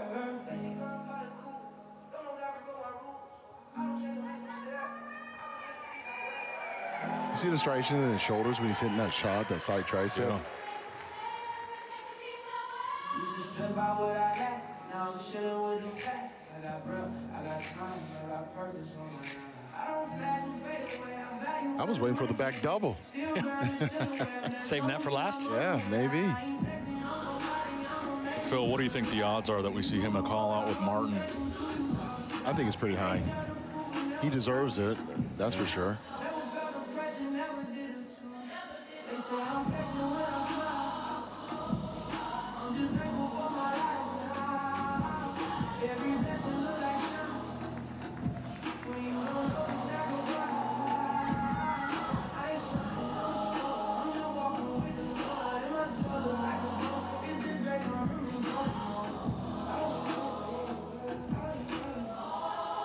It's almost like he's too full.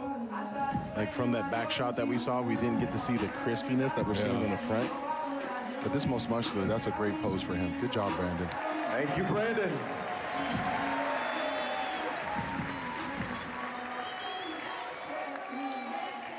I was actually concerned to see like what his preparation is like, because we were filing out, you know, for that presentation for the champions. That definitely plays a role as well, you know, because you can't have dumbbells back there. Thank you very much, Brandon. And coming up next from Houston, Texas, making his Arnold Classic debut, please welcome to the stage, Martin Fitzwater. And this will be interesting. See how telling he is from last night. We'll see it in the first, what, 5 seconds? Get a pretty good idea? Yes.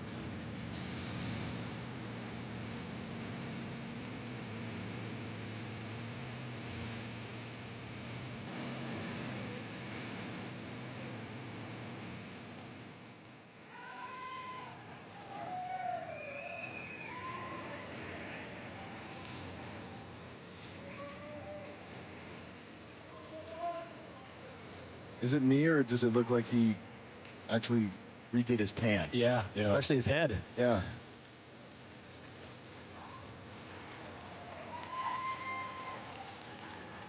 Glutes and hamstrings are tighter from yesterday. Yeah, he definitely looks a little bit tighter here. So maybe he actually shuts the door on that call out, you know? And that's why these two-day shows, you just never know what's going to happen. Now, do you think Brandon faded a little bit from last night? Yeah, I think so. You know, or it's really more about Martin right now. You know, Martin seems to be tired in the glutes and the hamstrings. But I say that the color is much better. So with Martin getting better and Brandon maybe fading, closing the door on that potential call out. I think so.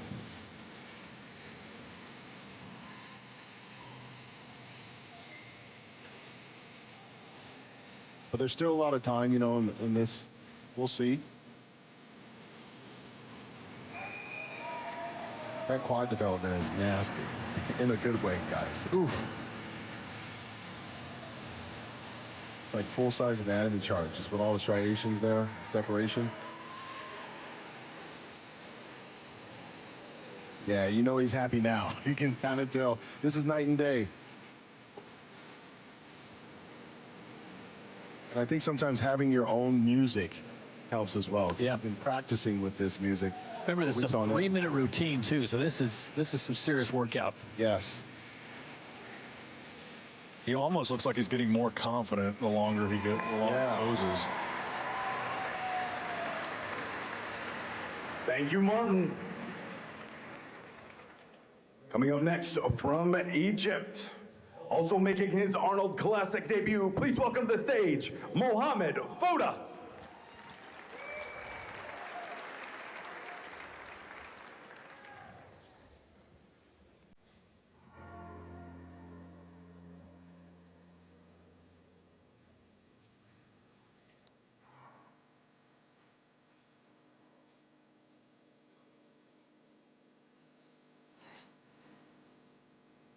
I know that doesn't matter, but did he get a haircut? I was just going to say, something looks different about his presentation.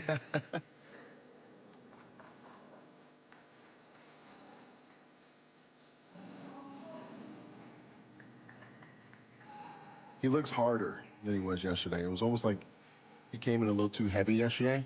Yeah.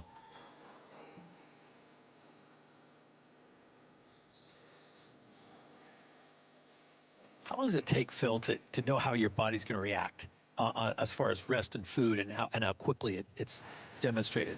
I think you got to find your recipe. It takes years. Yeah. To find when the manifestation happens. Yeah. Right? I mean, it can take, up to 8 to 12 hours just for all that glycogen stores to figure itself out, with all the meals that you're eating. We're talking about the minute they get here, whether it be Sunday or Monday. Once you start carving up, it takes a while.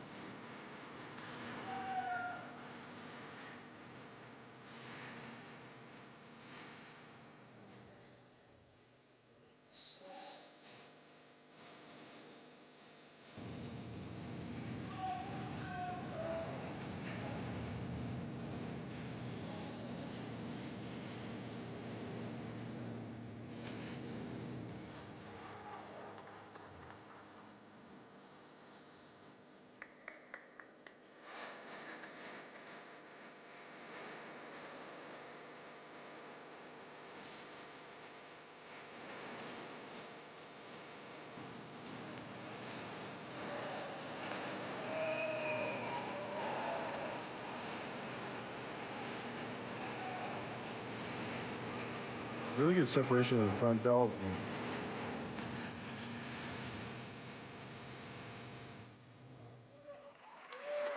That's a good routine. Thank you very much, Mohammed. Our next competitor also comes to us from Egypt, making his first Arnold Classic debut since 2021. Please welcome to the stage, Mustafa. You want to see a freak. In a good way. In a good way. Just watching how the quads move. Yeah, look at those legs. Good heavens. When you're talking about, getting fitted jeans, Yeah. I don't think he owns a pair. And he's not tall. I mean, he's 5'7". Yeah. I just love to see how the muscle moves when people walk. Right.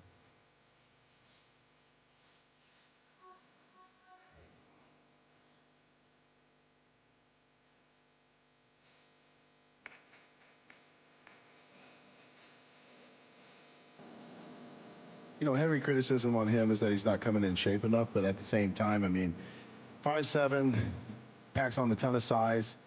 I don't think he could play the aesthetic game at this point, He just has to go with what he got, and that is sheer size. Mass monster? Yeah, absolutely. Definitely. He reminds me of old school, Paco Batista. Yeah. Just a freak, I mean, the density of all is just off the charts.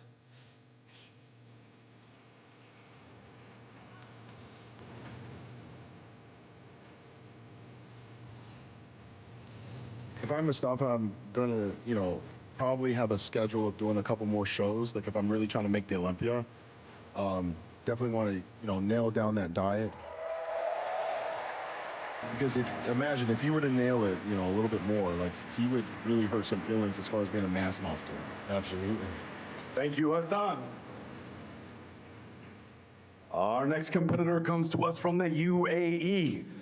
He was your third place finisher last year here in Columbus. Please welcome to the stage, Andrew Jacked. This will be interesting. Oh, yeah.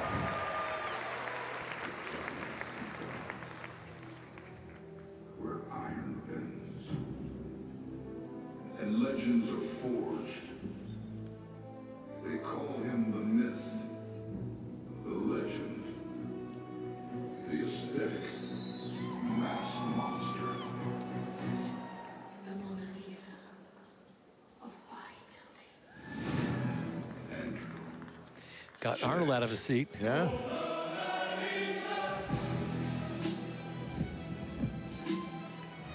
A lot of the fans online are really hoping that Andrew Jack can pull this off. Yeah.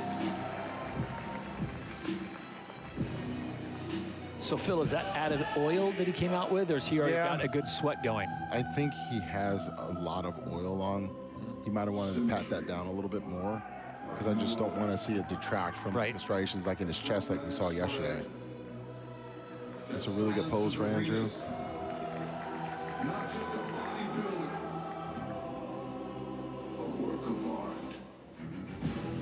Yeah, that really does seem like a lot of oil, doesn't it? A lot. But here's the hard part, guys. Like, I was backstage. There's not a lot of light back there. So you don't know how it's kind of don't know. You almost need, like, you know, someone coming out with a big light. Floodlight just to give you a floodlight. Absolutely. more accurate. Yep. Because you're going to try to run to the restroom and try to, you know, see, but it's not the same.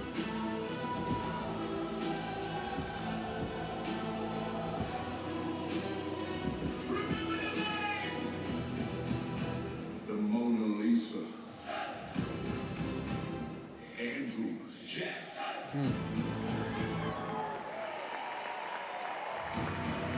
Phil, how do you think Andrew looks relative to last night? I kind of like last night a little bit better. There's a difference, though. I think his legs are down today. Slightly, you know, like they're kind of straight up and down right there, like in that pose.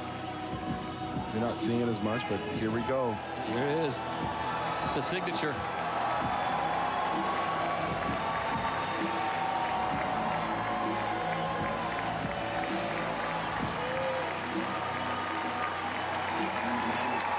Thank you, Andrew.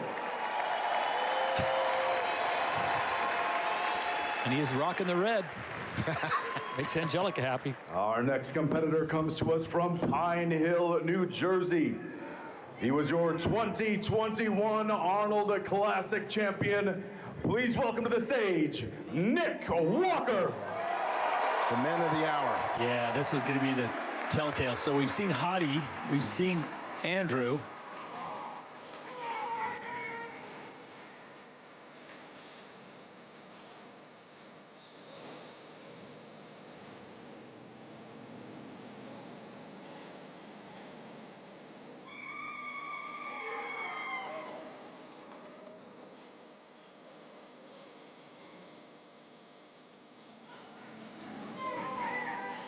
What do you think about that side chest, Phil? We were talking about this earlier. You know, I think there's a little bit of difference from yesterday. I think the biggest thing was just trying to make sure he kept his, you know, stomach in on that pose. This is one of his power shots right here. This back double is insane. He's definitely not losing anything from yesterday with that. In fact, that right hamstring is popping a little bit more. All the way down through his calves, too. Oh, it's insane. It's a lot of work to be able to get that, guys. And look at the triceps. You see those lines right there? Yeah. That is that muscle pressed up against the skin so freaking hard.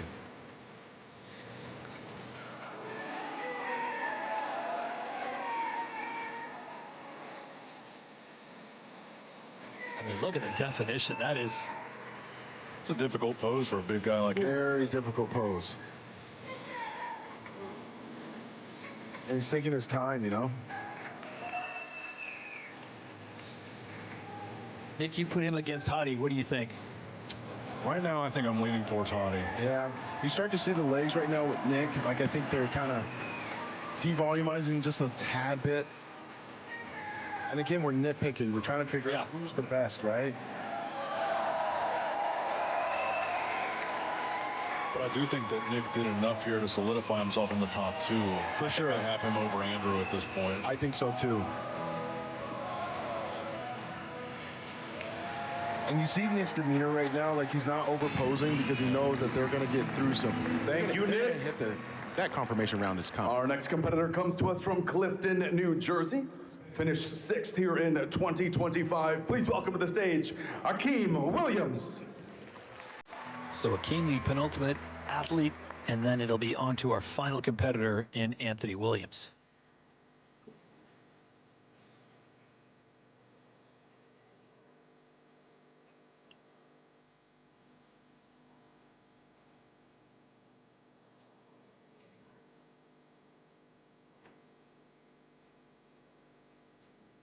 Really good quad development. Look at from the hips on down, all that separation. It's a lot of work.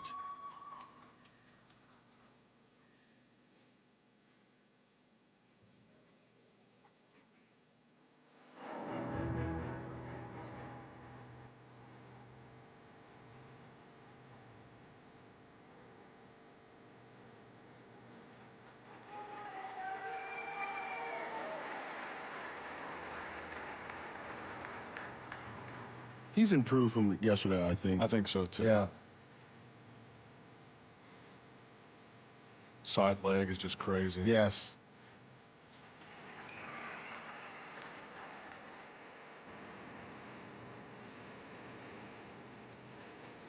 If you guys are spotting the minimal gains, then obviously the judges are keen to it as well.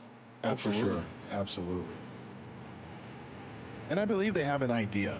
You know, they've seen these guys over the years. They kind of, they study these guys as well. They know, like, all right, Friday they're going to look like this. He needs to come in full or push a little harder with the conditioning.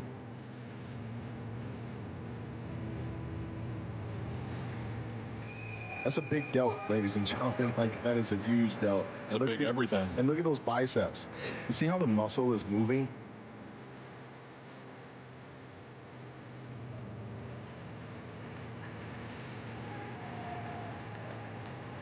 Not everybody can even hit that pose. The victory pose. The victory pose is very difficult. You gotta have the forearms, the biceps, and the lats.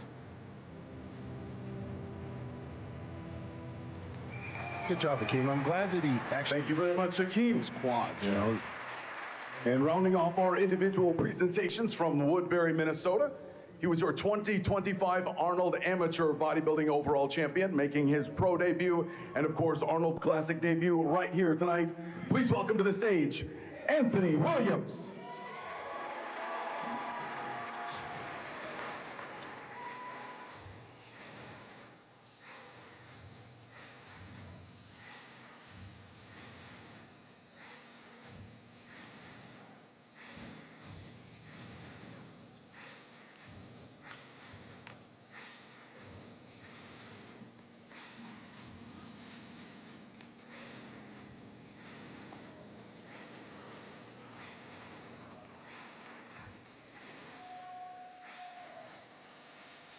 I think this is a good song for him because he allows him to take his time, you know, being the first time out there, you don't want to rush through anything.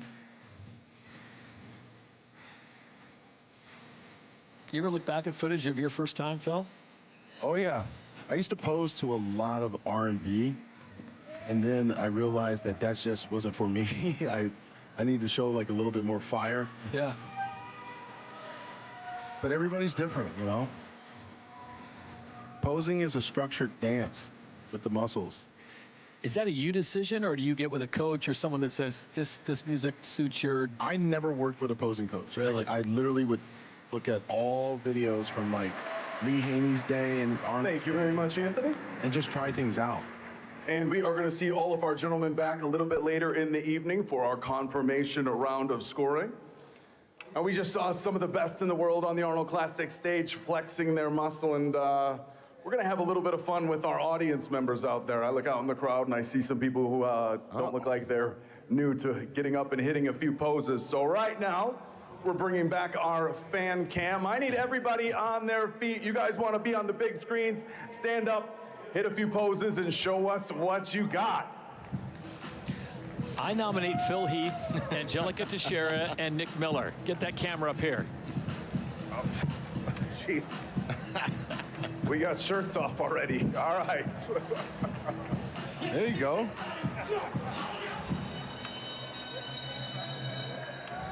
Everybody's being bashful. Yeah. Have these guys be on their social media and, you know, posing. We need to put them in the bathroom, you know, like they'll pose in there.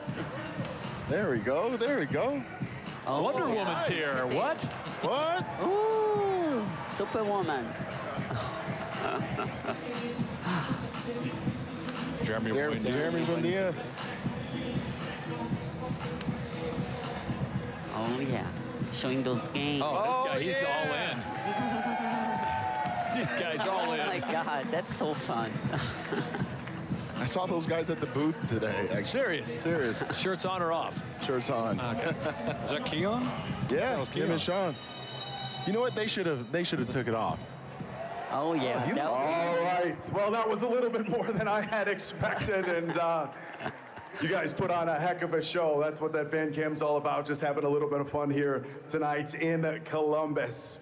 And with that, we are going to move right on to our next division, our Bikini International division. We saw them take the stage earlier on today at our expo hall. And we're gonna move right into our individual presentations, kicking things off with our first competitor. She was your Bikini Olympia champion in 2024 and is a 3-time Bikini International champion, the only 3-time Bikini International champion. Please welcome to the stage, Laura Lee Chapados. Yeah, Laura Lee did great this morning at pre-judging. She brought like a great package. She was splitting center. So we're really excited to see what she brings today. I always say that the Arnold is her show, you know? She always brings her best to the Arnold. If you win this 3 years in a row, you're doing something right. You know what you're doing, you know? And she's very familiar with the stage, with the lights, with, you know, like, this is her stage. She's the Arnold queen. Nobody won more Arnold titles in bikini than her. And this is a pretty quick routine. It's just 45 seconds. Yeah. So Angelica, as a 2-time champion of this competition, you remember what the nerves were like when you walk out there and the clock starts? Oh yeah, right before entering that stage, it's like, okay, it's now or never. You're here, better give it like your 100%.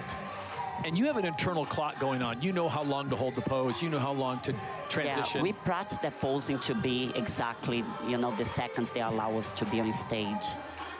And looking at Laura Lee, she's very curvy, very symmetrical. Like in bikini, you're looking for symmetry between the upper body and lower body, small waist. And she brought all of that tonight. Thank you very much, Laura Lee. And coming up next from China, making her Bikini International debut, please welcome Cynthia Chen. Well, I have to give credit to Cynthia Chen because she has to follow Laura Lee Chapados, and she's making her debut on the big stage. That's big. Like coming after Laura Lee, you know, it's hard. But I'm sure she's enjoying being next to her idol. You know, it's always good to stay close and to be in line with them. So Cynthia Chen? Yeah, she's from China, all the way here for the Bikini International.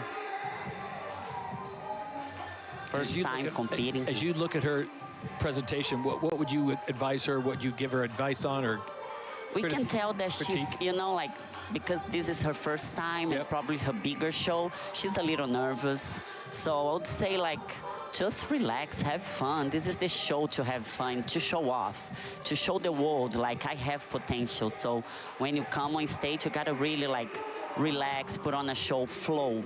So I would say flow a little more. Are you looking for more development? More development, yeah. She can, you know, like, she have room to improve and build a little bit more, be a little fuller.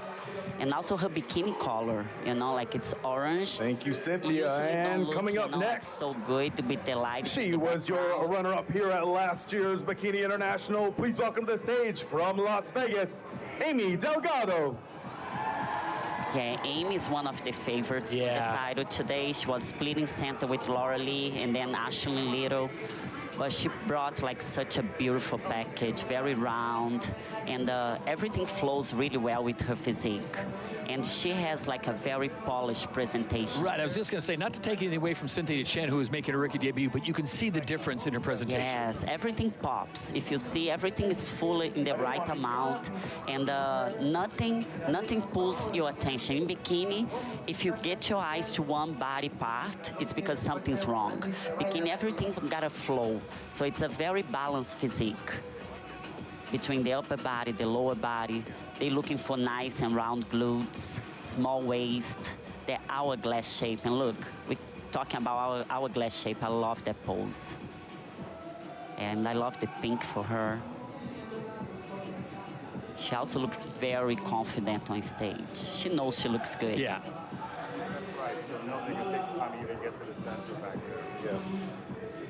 Amazing, amazing. All right, and coming up next from Canada, making her Bikini International debut, please welcome Marie-Eve Duchesneau. Yeah, Marie-Eve, I spoke to her like when I was doing my makeup. She was doing her touch-ups after pre-judging. And she was like, I'm just so happy to be here, you know, to be on the stage for the first time. It's just like a privilege, and it really is. She looks really good. Her physique is like, look, the front pose, so good. Like the hourglass shape. Yeah, she didn't do like the top 6 call out. Right. Yeah, I think she can be a little tight in her glutes, but amazing physique. I'm sure it's hard even for you as a past champion to be critical of these women because they are in such great shape and their presentation is amazing, but at this level you have the difference is so minimal. Yeah, small details that will make you like from first, second to like 6, 7 And place. coming up next from Everyone the looks UK, amazing. she finished 5th here in 2024. Please welcome to the stage, Phoebe Hagan. Yeah, Phoebe, I was very excited to see her. She's been out of the stage for over a year. Like, she took a long break. Right. And this is her comeback. And to come back in a big show like this, like the Arnold, you know, and she brought an amazing package. She'll be in the top 5 for me. I think she, you know, she wasn't in the top 4, but I think she'll make top 5 or top 6. So I'm really excited to see how she plays tonight. Is it visually more striking when she comes out? Because she's quite tall and quite lean. Yeah, she's tall, and she could, you know, like balance the muscle development like really well. For the taller girls, sometimes it's harder, but she does it really, really well. And this is, for me, is her best package ever. I love her overall package, like, you know, like the hair just makes her stand out.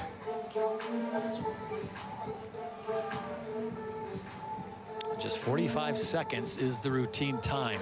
Yeah. Our next competitor comes to us from Las Vegas. She was a 3-time Bikini Olympia champion, 2-time Bikini International champion, and holds the record for the most IFBB Pro League wins in history with 55 professional wins. Please welcome to the stage, Ashley Kaltwasser.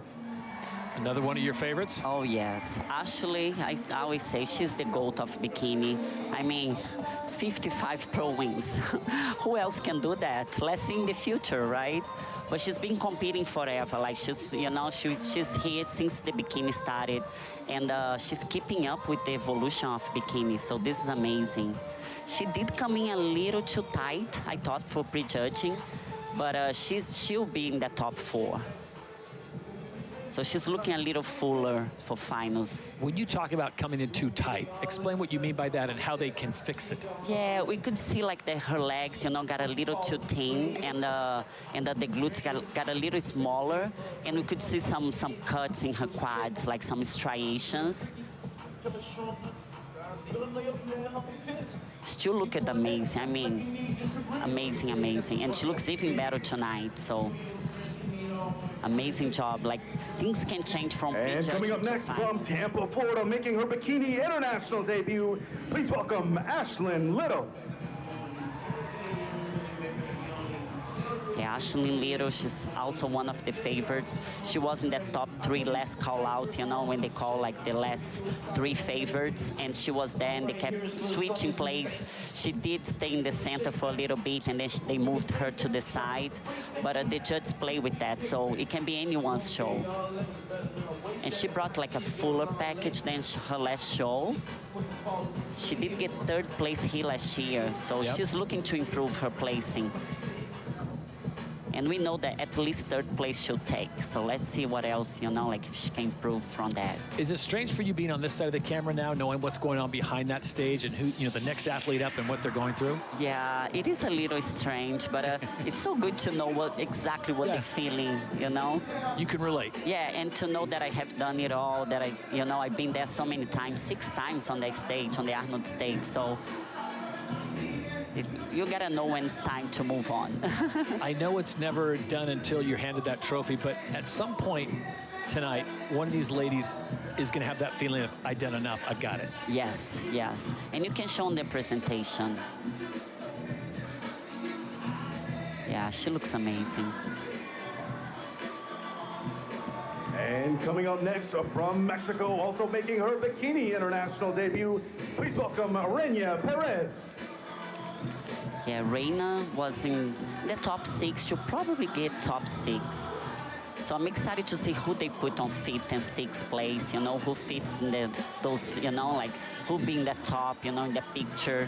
And looks like they really like her look. I did like her look a lot.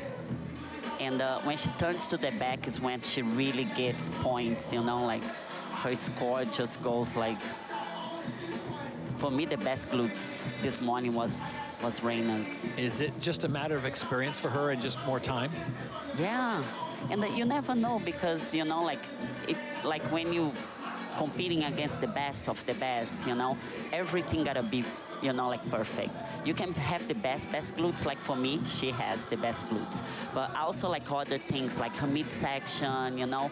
Her front pose is also very good, but I think her side glutes could pop a little bit more from the front. So it's funny to say, but we want to see the glutes from the front.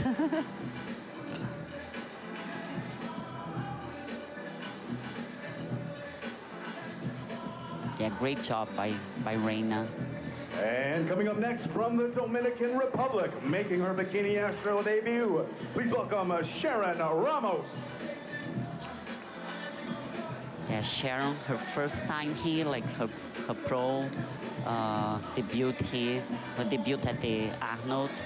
And she showed a lot of confidence. She came and she rocked the stage this morning. And she just looks like, you know, like she shines on stage. Her skin texture is like really good, like, and I like her suit, like it's a different type of green.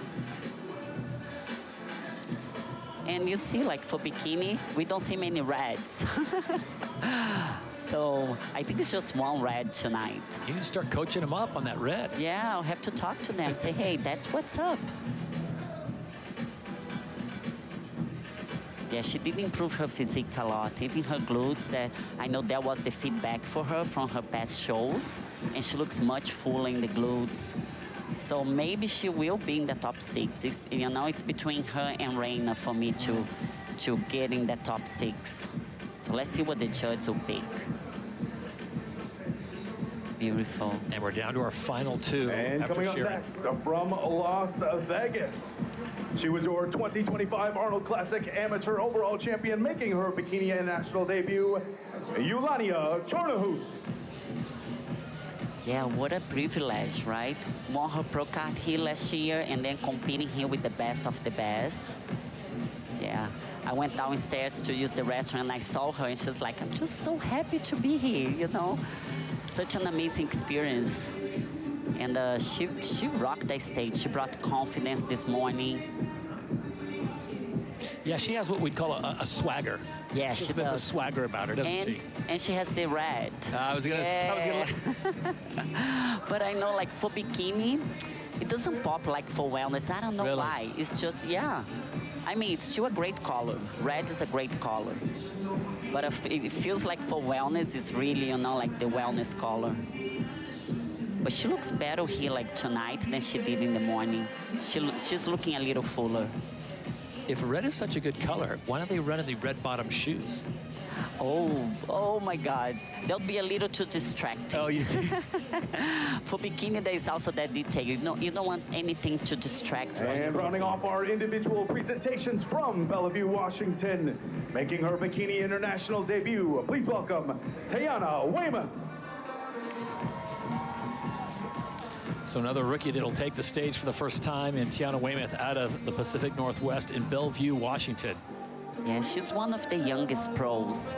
And to already be here, like 22 years old. She started competing, she turned pro at 18 years old.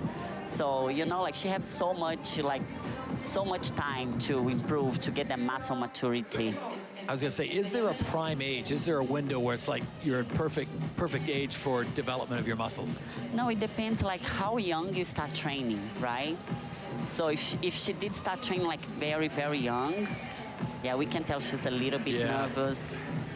It's just seeing, you know, like seeing Arnold in the front row is just, you know. All right, thank you can very get a much, toe on Tiana. you.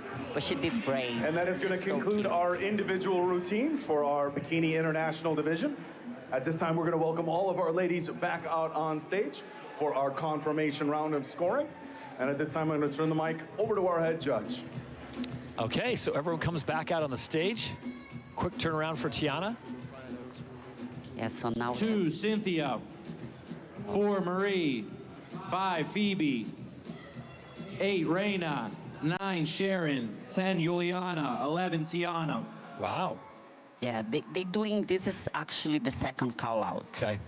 So they're gonna compare them first and probably decide who they want for 5th and 6th place. And 4th too, 4th place, yeah.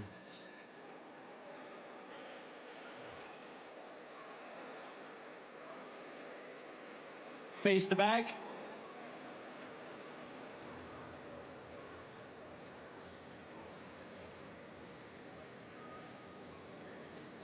Yeah, Phoebe's spot. Walk 4 steps towards the back.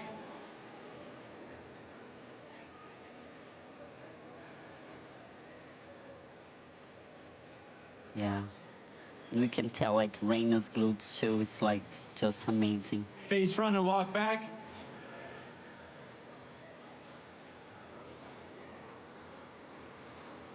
I think they'll pick Phoebe and Raina for that. But we never know, maybe Sharon can. Thank you, ladies. Back to the diagonal, please. 1 Lauralee, 3 Amy, 6 Ashley, 7 Ashlyn. Okay. Yeah, he's the top 4.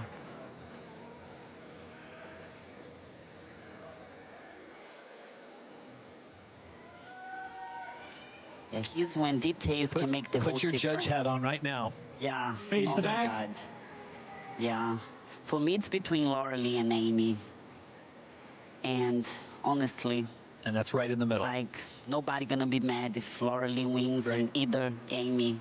They Walk both 4 look steps amazing. towards the back. Yeah, they'll walk like, you know, the judges are very picky with their walk. They want to see fullness in the glutes when they walk into the back. And they want to see if the glutes will jiggle, if, you know, if they tight enough. Face front and walk back. They can be winning, and then depending on how they walk to the back, they'll lose the show. Well, you get a good idea of just how tall Lauralee Thank is. you, ladies. Back to the diagonal, please. Back to you, David. Okay.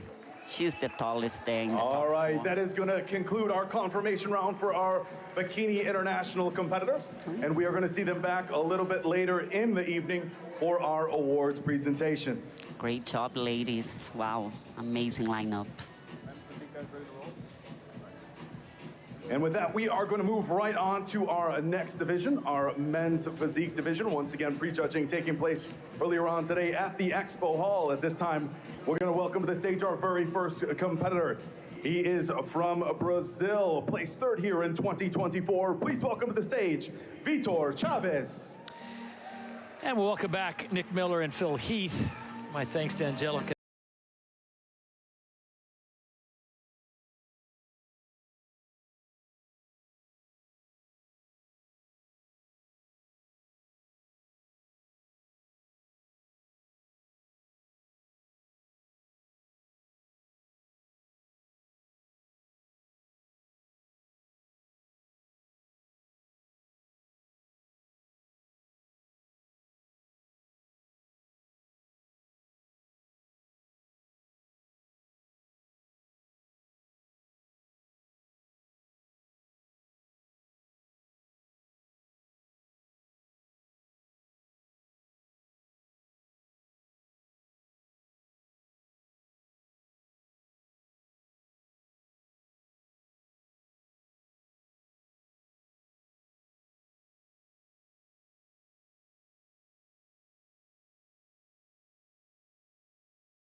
His trunks come up pretty high, don't they? Yeah, I was going to mention that as well. Good or a bad thing? I don't know. I don't know, but, well, I mean, it's a little unusual. Very unusual, and it makes you start staring at the legs right away, and you start trying to critique it a little bit more. Maybe a little distracting, so maybe not a good thing. Yes.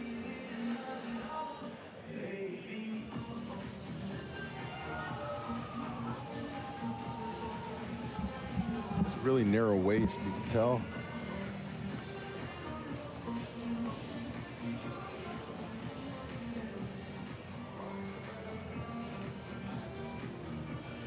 Now, is there a regulation for how many inches off the kneecap? Yes, and I remember. Our next competitor comes to us from Chicago, Illinois. He is a 3-time Olympia champion and a former Arnold Classic champion. Please welcome to the stage, Brandon Hendrickson. All right.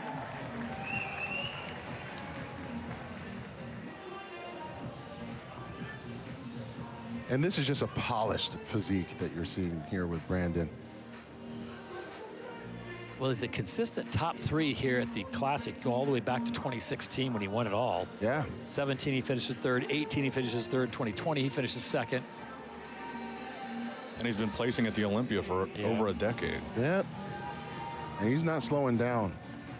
I give Brandon a lot of credit, actually, because he travels the world, you know, being an ambassador of the sport in different countries. That's what you want in your champion. Good color trunk for him. Mm-hmm. Things are sharp. And I forget what show it was. Was it Pittsburgh that he got penalized for the trunks? I think it was Pittsburgh, yeah. Being too high, I think. Too high in the leg. Yep.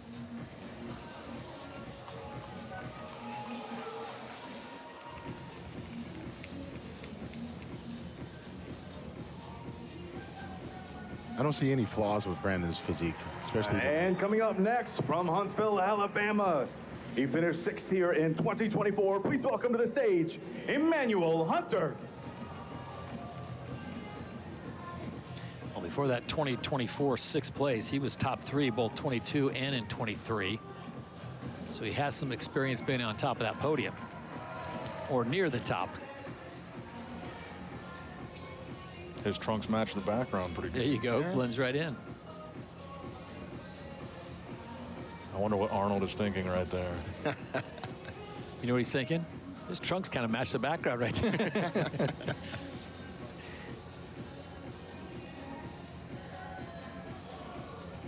I think as a champion, when you start watching, you're thinking, if I were to train them, what would I tell them to work on? Would you say calves for? Yeah, I definitely feel like he needs a little bit more leg development, especially in the calf area.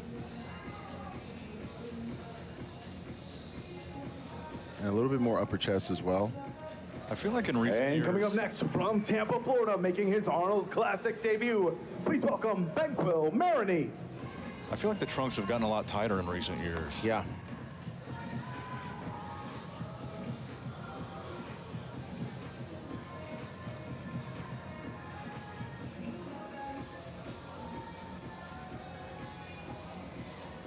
And sometimes I don't know if that's a good thing, right?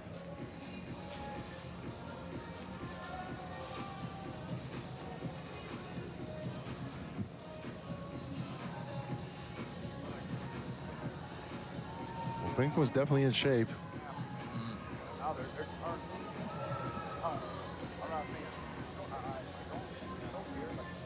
Great shoulders on this guy. Mm-hmm.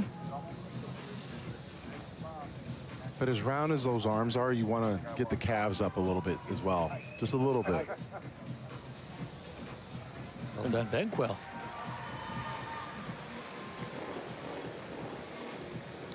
And coming up next from Brazil, he finished 4th here in 2025. Please welcome to the stage, Emmanuel Jesus Oliveira de Costa.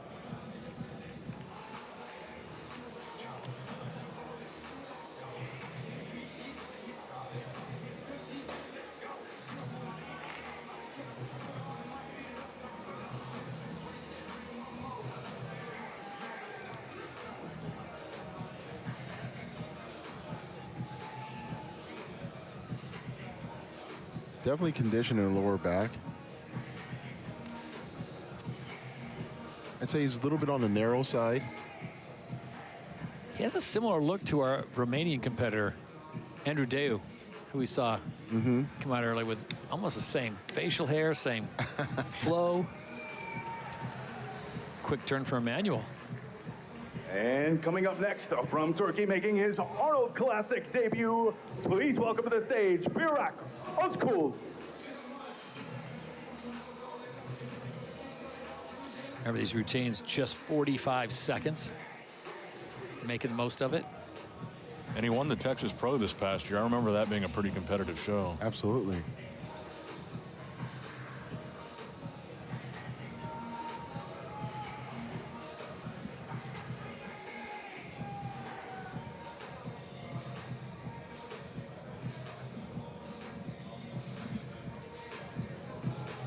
Good rear delts.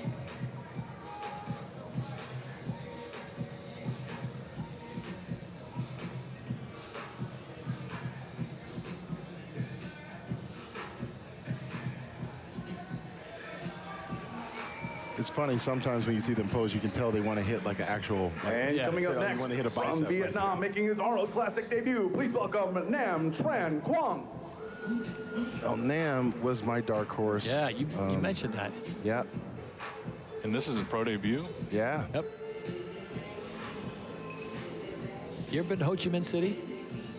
I have not. I have. It's crazy. Yeah? The number of people on bikes, scooters, and they just, somehow they make it work. Because it is just controlled chaos. Wow. Were you there for vacation or for a comedy? Surfing event. Oh, okay. Yeah, surfing event. Up north in Da Nang. Round delts, had good arms. And coming up next from Brazil, please welcome to the stage, Lucas Perez. And Lucas will be the last competitor to drop in here in the men's physique. Wow. That's a good pose just right there, Phil. Yeah. Just. And points are scored with shots just like that. Man, look at that development. His lats, his abs.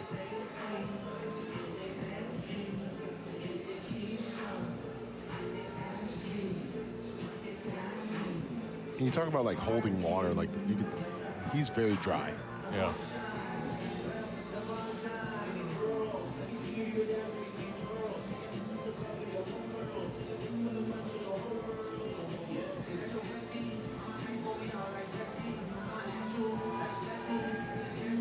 Another question I get on social a lot in this is how quickly can they wash off the tan? How quickly does that come off? Oh my gosh, like it depends, man. Like, because sometimes you're only having like 1 or 2 coats.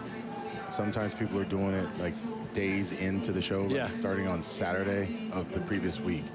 Because some people are just like too white, right?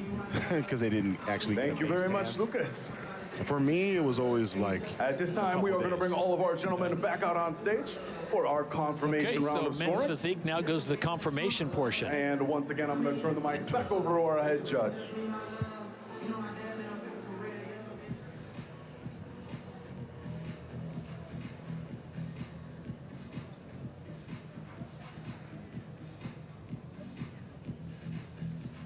In numerical order, competitor 3, Dyson.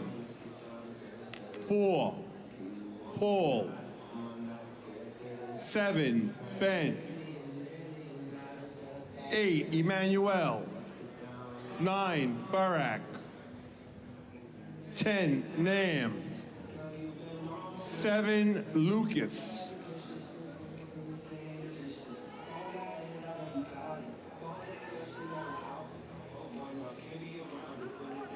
Got to get everyone on the right spot.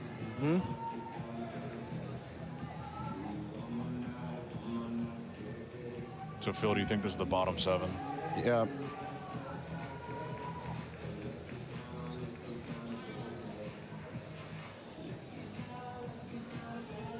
Emmanuel and Dilson, switch, please. I wonder if they're going to move Nam next to him.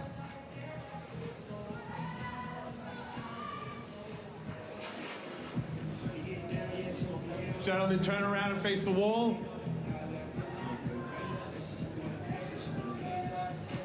Is that Dilson right in the middle? Yeah. Ooh. Face front.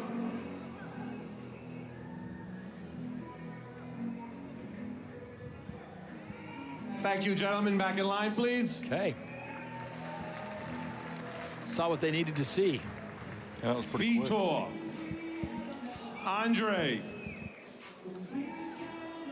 Brandon and Emmanuel. Yeah, they're getting right to it. Top 4. Yep.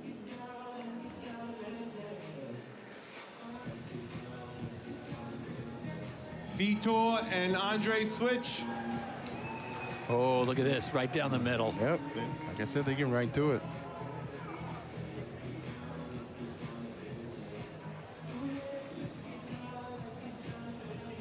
Gentlemen, turn around and face the wall.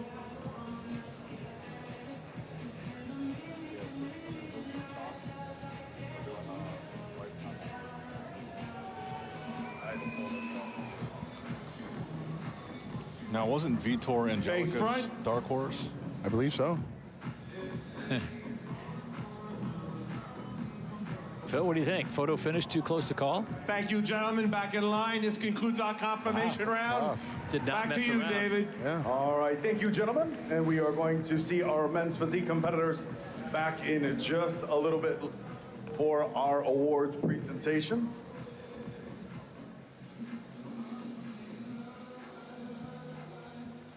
To become a champion in this sport takes incredible dedication. It takes sacrifice, it takes discipline, but to leave a legacy is something completely different. Each year at the Arnold Classic, we recognize an incredible athlete who has not only elevated themselves to the top of the sport, but elevated everyone around them for generations to come. It is my distinct honor to announce the winner of the 2026 Lifetime Achievement Award. He's your 2008 Mr. Olympia, and he has won more Arnold Classic bodybuilding titles than anyone in history. Ladies and gentlemen, your 2026 Lifetime Achievement Award winner, Dexter Jackson. This guy's something else. He's won more bodybuilding contests than anyone in history. 29 pro shows. 2008 Mr. Olympia. He's won here more than anyone 5 times. Around the world, he has 9 Arnold titles. Ladies and gentlemen, please welcome the greatest ever, Dexter Jackson. Dexter Jackson from Jacksonville, Florida, who looks like a real athlete. It was about, I'd say, 7 years ago. My brother had just come out of boot camp. I wanted to improve also, so I went into a gym and joined. I started training harder and harder, and a friend of mine took me to a bodybuilding show, and I liked what I saw, and that's how I got started. Every show I do, my mindset is to win. I'm not going there to compete and play games. So the Arnold Classic was a show that I wanted to win. That was everything to me. You know, without Arnold making the sport to what it is, you know, probably would never have gotten this level. I've been told my whole life I'm never going to amount to nothing. Mr. Olympia, Dexter Jackson! Is the fastest rising star in the sport. They call him the Blade. He's the all-time record holder in IFBB Pro Show history. Super symmetrical. Dexter Jackson here, Mr. Olympia, 9-time Arnold Classic champion. When I was younger, I was doing my own thing as a pro. I didn't have a trainer, and it was just straight genetics. I get ready for a show in 6 weeks, no cardio, no abs, none of that stuff.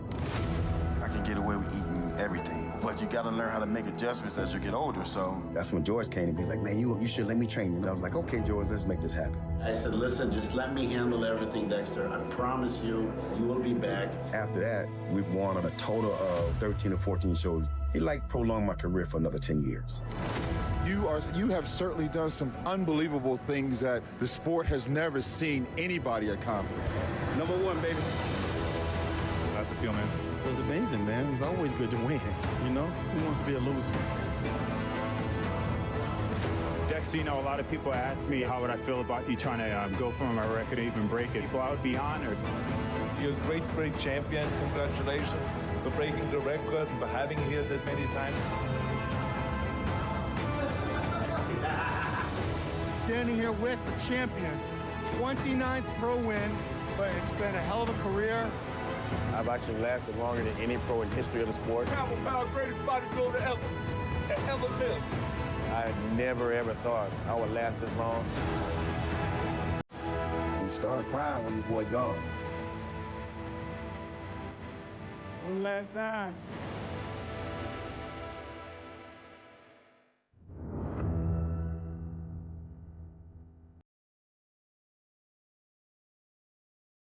Love you guys, man.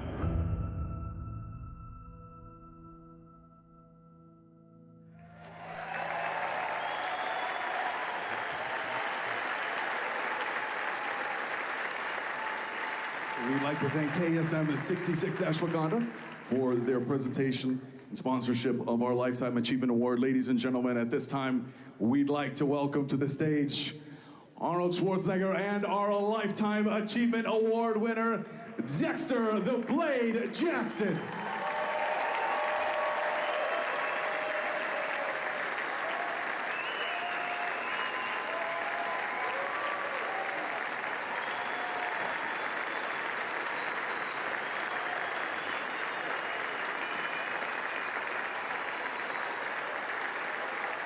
Well, you have heard everything about Dexter, his great accomplishments, but you could see in the footage that you just saw here that this man was not only the most muscular man in the world, but he had the most beautiful body. His symmetry, his posing, his definition, his size, that's what made him the Mr. Olympia.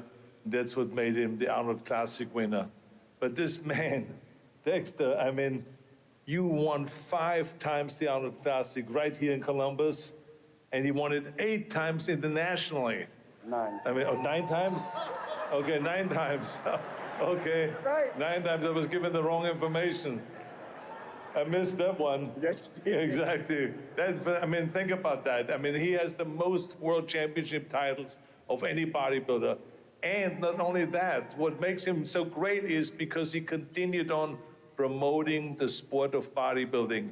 He trains people, he gives them advice worldwide. It is just unbelievable what he has done for our sport in his last decades. So we want to say thank you to all of your great, great work, and this is why you're getting the Schwarzenegger Lifetime Achievement Award. Oh, my God.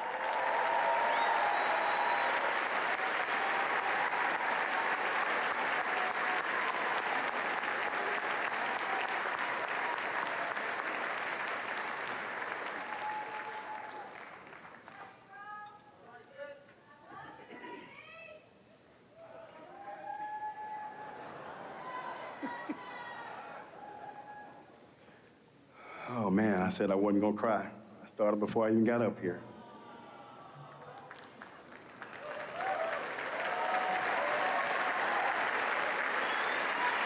All right, guys, this might take a while because, as you know, I did have the longest career in history. But seriously, first of all, I want to thank, and I want to say it's an honor to be here tonight receiving this award. First and foremost, I want to thank God. Over the last few years, my life has really changed. And I'm proud to say that I am now on the path of following Jesus Christ.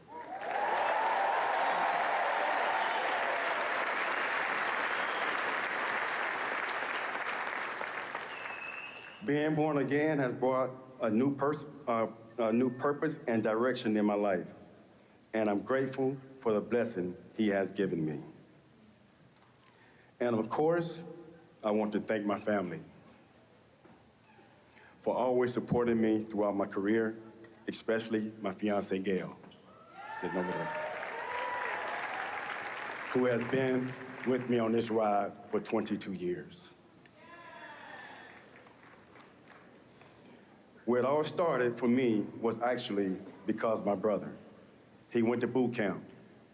And as you guys know, when they go to boot camp, all they do is work out and do push-ups all the time. So when he came back home, he was on swole. And I was like, oh no, he ain't about to outdo me. So I told myself there's no way I'm gonna let him outdo me, so I started going to the gym. While I was at the gym, I had this guy come up to me, and he was like, Dex, you should do this bodybuilding show. I was like, man, you think I'm getting up there in some drawers? You must be crazy.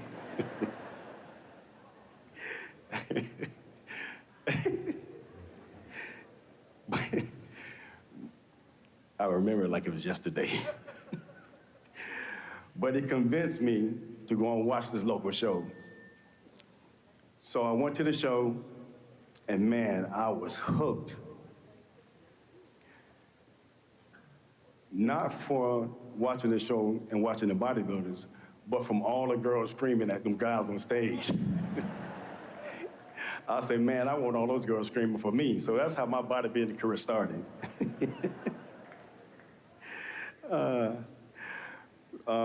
From there, I started competing in bodybuilding shows.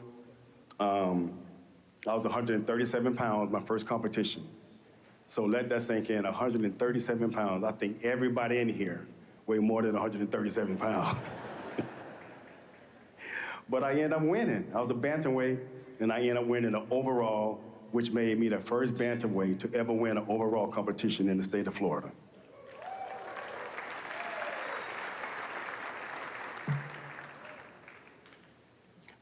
I finally turned pro in 1998 at the North Americas. And what was special is that it was my very first competition, the Arnold Classic, right here in Columbus, Ohio. This is my first, very first pro competition.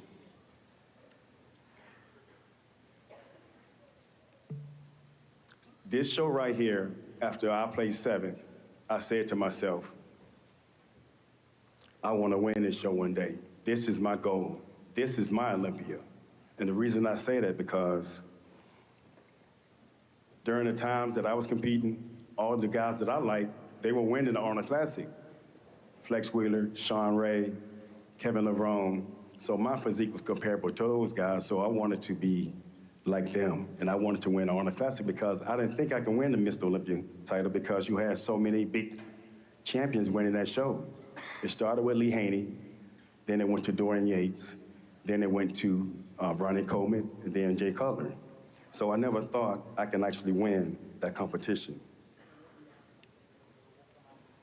So, but after winning the Arnold Classic for the third time, 2005, 2006, and then 2008, I started to get confidence and feel that I can actually probably win Olympia.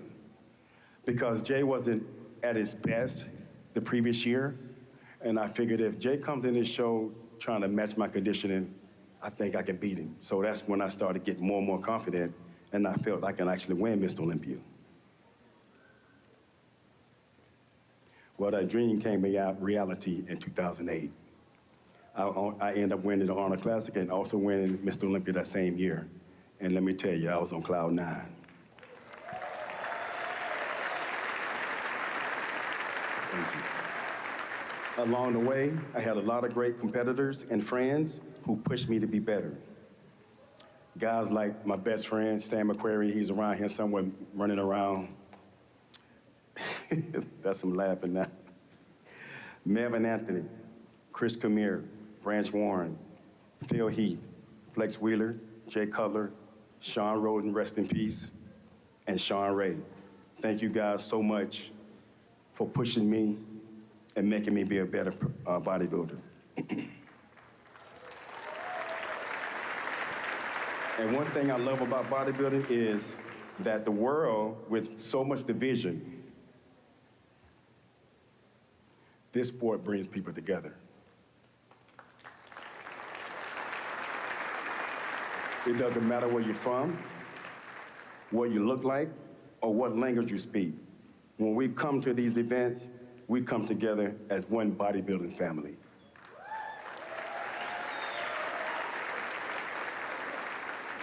Now, I want to thank a few people that helped me, guide me along the way. My nutritionist, George Farah, Joe McNeil, and also my trainer, Charles Glass. I'd also like to give a special thank you to the NPC and the IFBB and the president, Jim Mannion, whom is the president of both organizations. I'm sorry to stall, but I just want to say Jim Mannion has helped me through so much of my career. And I want to thank you, Jim, because for someone to be on top, rich, running an amazing federation like this, anytime I hit Jim, he hit me, he'll answer the phone right away. I don't care what time it is, he will answer that phone for you. And I want to thank you, Jim, for that, and for all the, thank you. And thank you for helping with all my business questions. And of course, he always hit me up. We always share, send each other messages about what's the best TV shows on right now. So we like to stay caught up on TV shows.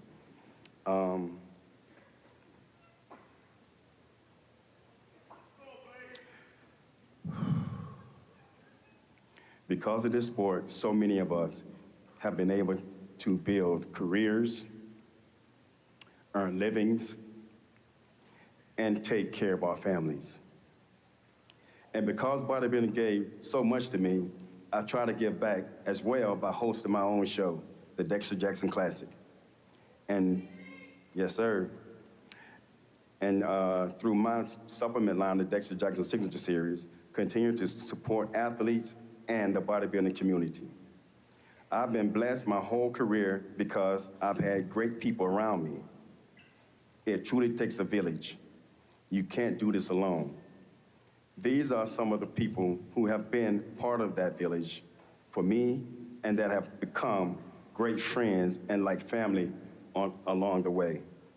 I also want to thank Chris Minnis from Center Podium, who's helping me run the Dexter Jackson Classic, CJ Elite Suits from CJ from his CJ Elite Suits, who passed away. And I want to say, sis, I love you. Thank you so much for being there for me and making all my posing trunks. I promise you, I got all 1,000 trunks still saved up in the boxes in the closet. I would never get rid of them. Thank you so much. I would like to thank Stacy from Pro-Tan and also Carla. Carla, let me tell you, I think without you, it would be very hard for me to win any show because I don't know how to paint myself. You would come to my room no matter what time it is, every show, my whole career, and made sure I was right. I didn't have to go down and stand in line to get Pro-Tan. Carla was there for me. She came to my room. And Stacy, I want to thank you, Stacy Kaufman, the owner of Pro-Tan. I met him in the airport, and he told me, Dexter, you need to tan. I was like, black people don't tan, bro. So he was the one to convince me to start tanning. And I'd also like to thank Dark Sport, who I've had the opportunity to work with over the last few years. And of course, I want to thank the fans. You supported me throughout my entire career, through all 16 Arnold Classics, through all 20 Olympias, and even after retirement. Yes. And finally, Arnold. You sit down? Mr. Arnold Schwarzenegger. To win it 5 times here in Columbus, and 9 times worldwide.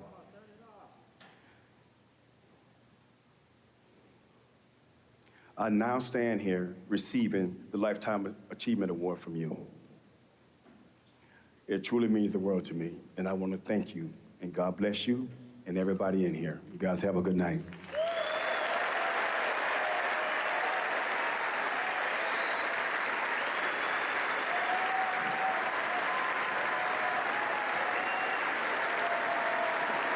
Ladies and gentlemen, give it up one more time for Dexter the Blade Jackson.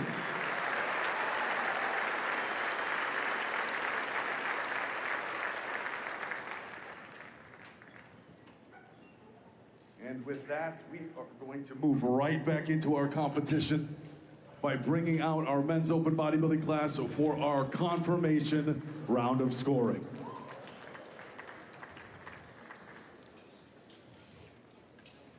At this time, we'll turn the mic back over to our head judge.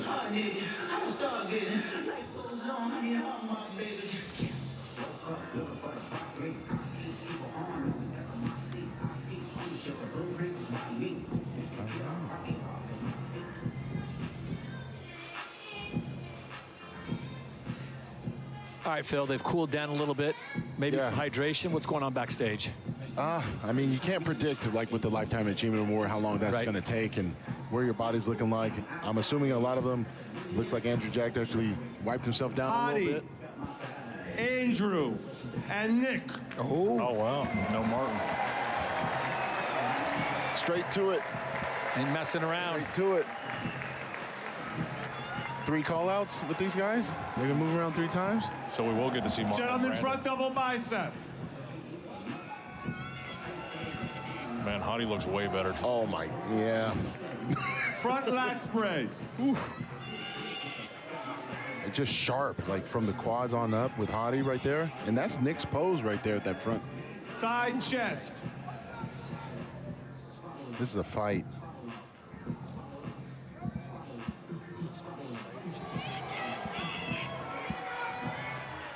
Back double bicep.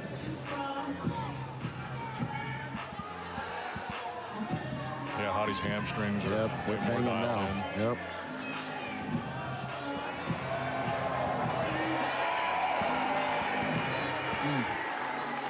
Back lat spray. Have we ever had a 3-way tie?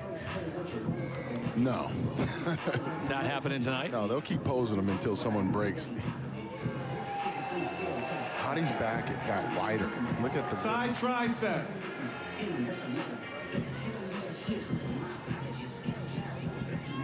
Hottie's midsection and that side tricep versus Nick. Mm-hmm. Just more polished, like when you see Hottie twist like that. Yeah. Dominoes and thighs. And this is where Hottie Chupan can do both ab shot and vacuum. And this is his pose all day. Look at that waist. Boom. It just Your commands favorite attention. most muscular.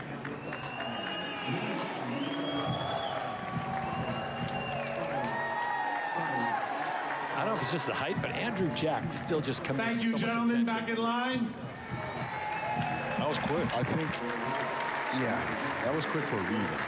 I think Hottie. Raphael. Yeah, I think Hottie made Brandon. a on that. They'll And bring him Martin. back out one time. I think they're going to run through these guys and then maybe bring him back? I'm curious if they're going to just bring back 2. Ooh. I'm curious because they ran them quick, very quick. I think they put some distance between them and Andrew Jack. Yeah. Front double bicep. Yeah, this is what we wanted to see here. Yes. I give that to Brandon. See? Front lat spray. They say styles make fights. Well, in bodybuilding, you know, you got to get these call-outs. You got to move them around. You know, I'd give the front last spread to Brandon, too. Side chest. Yeah. And this is where Martin can actually expose him because his glutes come in tighter than Brandon. But he has to nail it right here. He has to squeeze that glute. See how he lets up on it? Back double bicep.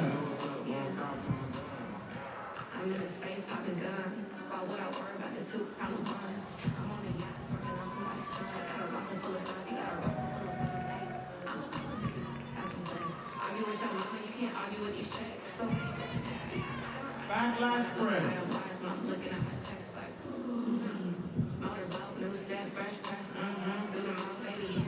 I told you, man, Brandon Curry's one of those guys that if you give him some, if you don't come in right, he's gonna sneak up on He's you. gonna sneak up on you every time. He's like a freaking sniper, man. He's gonna come through.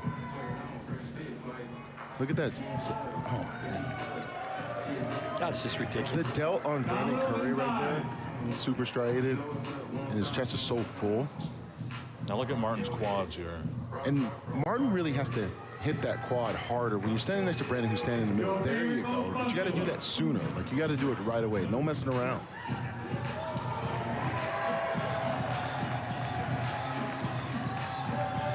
Relax. Martin and Brandon switch. Yep.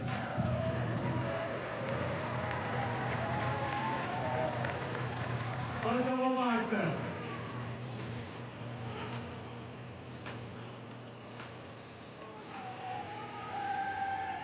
Front lat spread.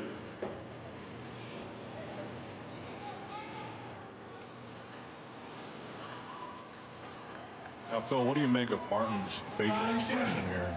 I think he's a hard read right now. I don't know if he's like upset. I don't know. I just can't figure it out. He doesn't look as confident as he did during his routine. Right. Back double bicep.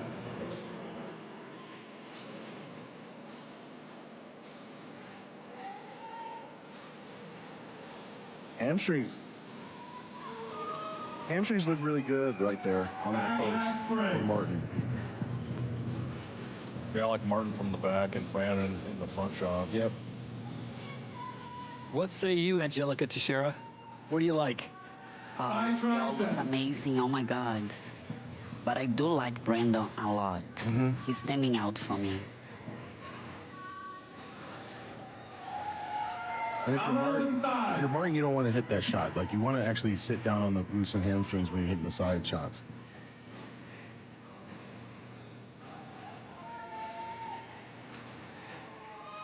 Your favorite most muscular. So, Phil, who do you have winning this call out? Martin? Martin's getting better right here. But Thank you, gentlemen. when Back in Brandon line, gets that please. grab like we just saw, like, it's pretty gnarly. I like how Martin puts his leg out in front when he hits his muscular. Mohammed, Hassan, Hakeem, and Anthony.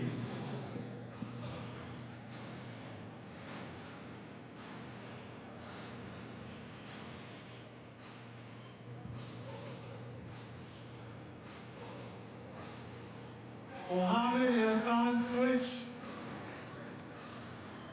Anthony and Hakeem switch. Yep. Gentlemen, for a double bicep.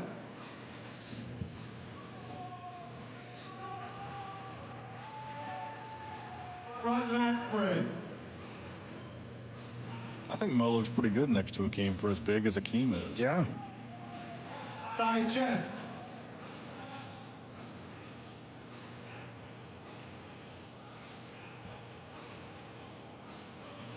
Back double bicep.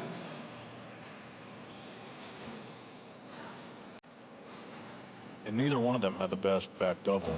No. But yeah, Foda needs better glutes. And even when he was striking him right there, he has to be able to do that on the back double by. It's always funny how, you get like a glimpse of them hitting the pose perfect for like half a second, and that's where the posing you have to practice so much.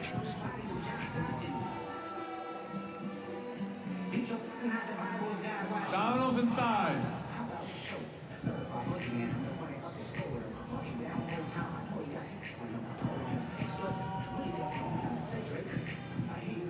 Your favorite most muscular.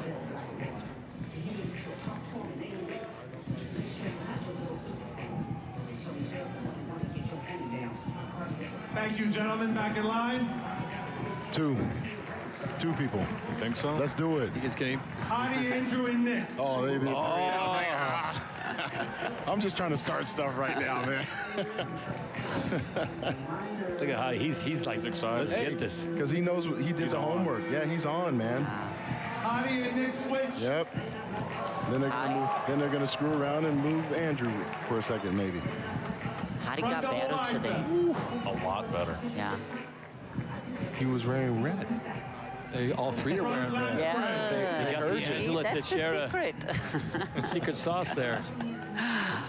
Side chest. See how Hottie's getting in the pose faster? It's very confident. Mm-hmm. Back double bicep. And he can actually open up after he hits that side shot. But this is where Nick actually goes back to his bread and butter pose. And that's a really good shot for Nick.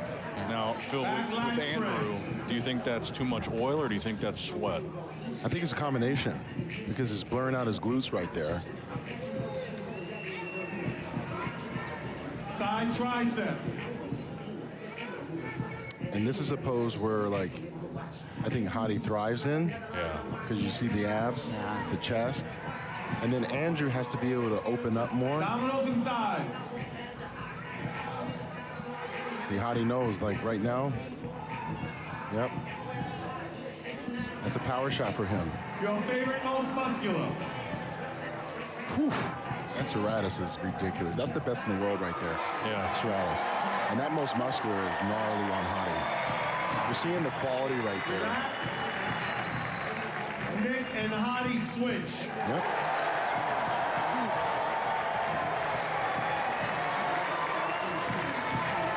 Gentlemen, front double bicep. It ain't over.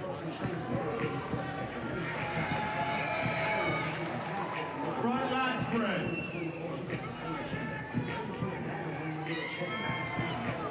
So see how Side chest. how his legs are kind of fading away right there? Yeah.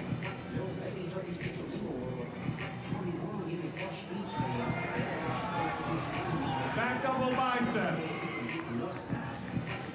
Has Nick pulled ahead? Has he? I don't think so. I don't think so. I mean, you can make a case for him in this pose. Back lat spread. When they turn around, when they turn back to the front, and you see them hit like ab and thigh, and then most muscular, it kind of slams the door on it. It's a lasting impression. Side tricep. Yeah, what I noticed that he has been like relaxing his midsection when he's transitioning from pose to pose. Abdominals and thighs. Talking about Nick Walker. Nick in the middle. Yeah. And that's where Hadi actually thrives right there. Most muscular.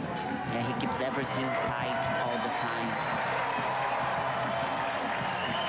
It's like when you see Hadi Chupan hit this pose, like you see striations pop. Like you want pop to your physique. And I feel like it wasn't popping the same way last night. No. Hello.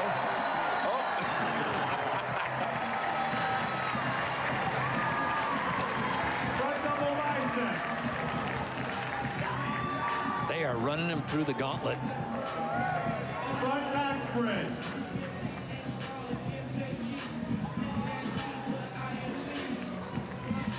Side chest. I give these guys a lot of credit, man. Like running through these shots, it's tough. This is basically what, the fourth go around for them on this? Mm-hmm.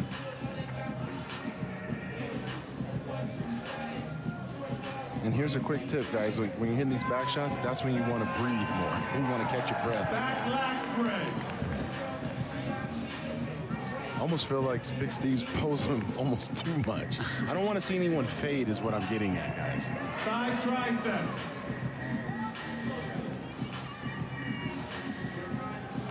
But that's part of bodybuilding, you know? You got to be able to hold this body for hours on end. Abdominals and thighs.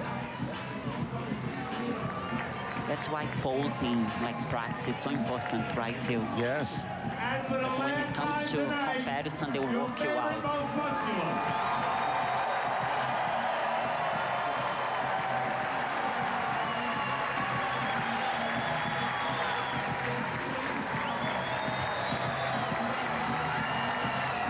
It's very interesting when Andrew Jack tried to spike that, that quad and then Hadi did it, your eyes went right back to Hadi in that. Thank you, gentlemen. Back in line. Boy. Back to you, David. Man, oh man. One more order of business. DJ, can I get some pose down music? They thought that they were going to get dried off. And now it gets really interesting. Look at everyone. Let's see who runs after who. Center. If I'm Hadi, I stay my butt right in that middle.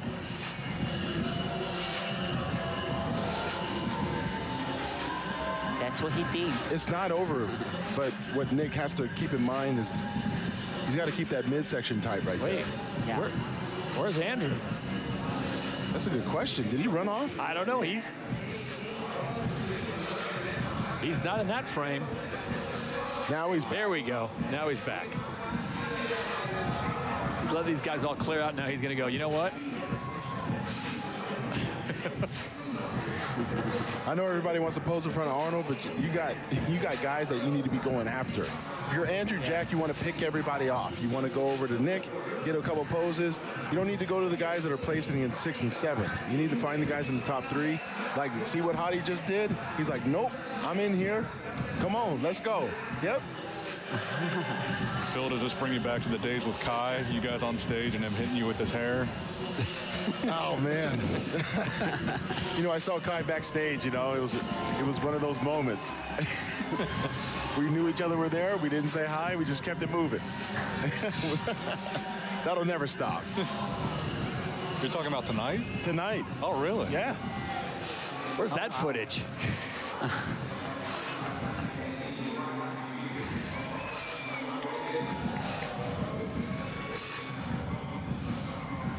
Wherever Andrew goes, Huddy's right there. Look at this. Big round of applause. Can you tell that 2026 Arnold Classic? nobody Men's wanted to Open challenge Hadi? Bodybuilders. Hadi is doing the right thing right here. He's standing on stage, still hitting poses. You want to leave that lasting impression on not just the judges, but the fans. It's like, look, here I am. I want to win. Yeah. And Hadi knows he nailed it. Mm-hmm. So confident. As we say, you know, leaving no meat on that bone, you know what I'm saying? He definitely got his money's worth. Gentlemen back a little bit later in the evening. Not too much later for our awards presentations. Earlier today at the Expo Hall, we had our prejudging and finals for our wheelchair bodybuilding. At this time, we'd like to welcome to the stage the Director of Pro Wheelchair Bodybuilding, Nick Scott, and your 2026 Arnold Classic Wheelchair Bodybuilding Champion. How about a big round of applause for James Berger?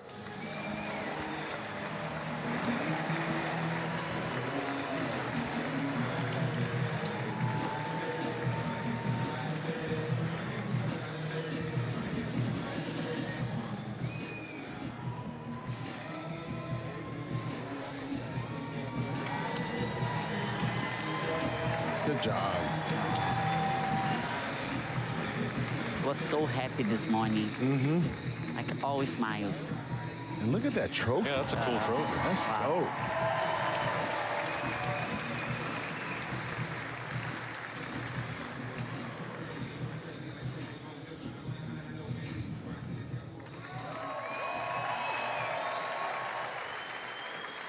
Amazing job. Now, James, we spoke earlier today at the Expo Hall.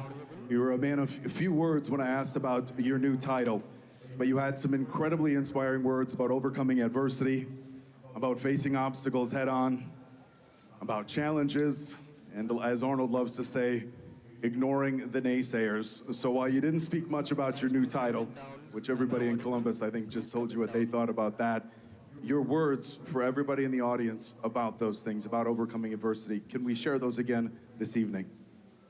Of course. I appreciate each and every one of you out here supporting the wheelchair division. Like, that means the world to us. We're not just guys in wheelchairs. We're all athletes. I want everyone to see that. But what I said in the Expo Center earlier is that don't be a half-empty or a half-full kind of person. Be someone that's happy to have a glass because you're able to fill others. We're gonna live that no excuse, that relentless lifestyle. We're all family. Grow your circle. Don't keep that small. You grow your circle, you're gonna continue to grow. And that's the best advice I can give. All right, ladies and gentlemen, how about one more big round of applause? He is your 2026 Arnold Classic Wheelchair Bodybuilding Champion, James Berger. Such an inspiration. I love that.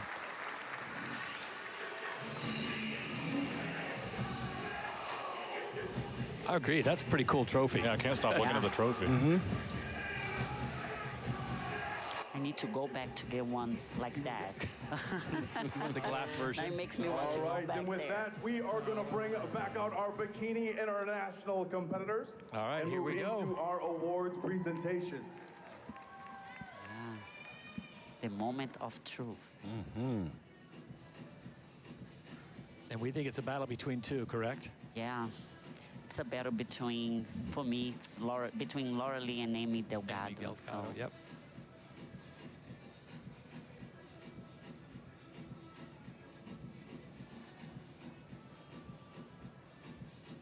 And at this time, we'd like to welcome to the stage IFBB Pro Rubio Mosquero, you know him better as a Nexzilla, to the stage on behalf of BioWell Labs to present our 6th place award. And we will take that award and bring it to Reina Perez. Yeah, Reina. Yeah, I saw that coming. Great job, Reina. Muy bien.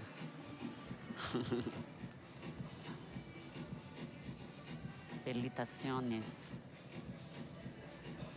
And Rubiel, some of the biggest quads in the Pro League over there. Wearing some big pants to cover up those big quads.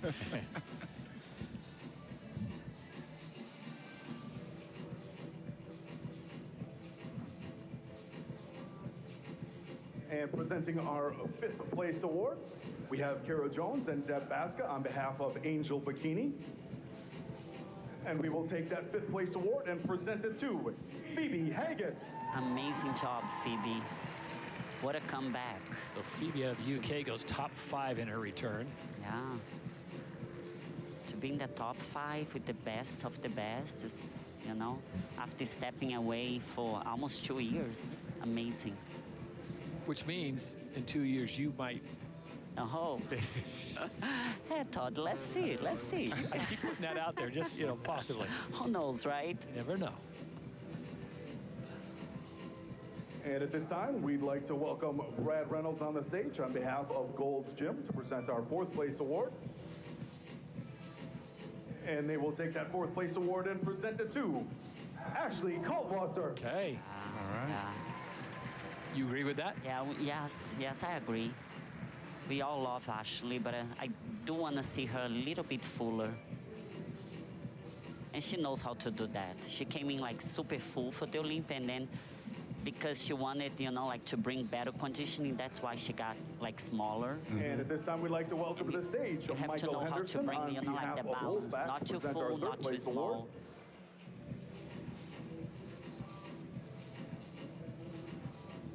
So this will be top 3. And we will take our 3rd place award and present it to Ashlyn Little. Okay. Great job, Ashley.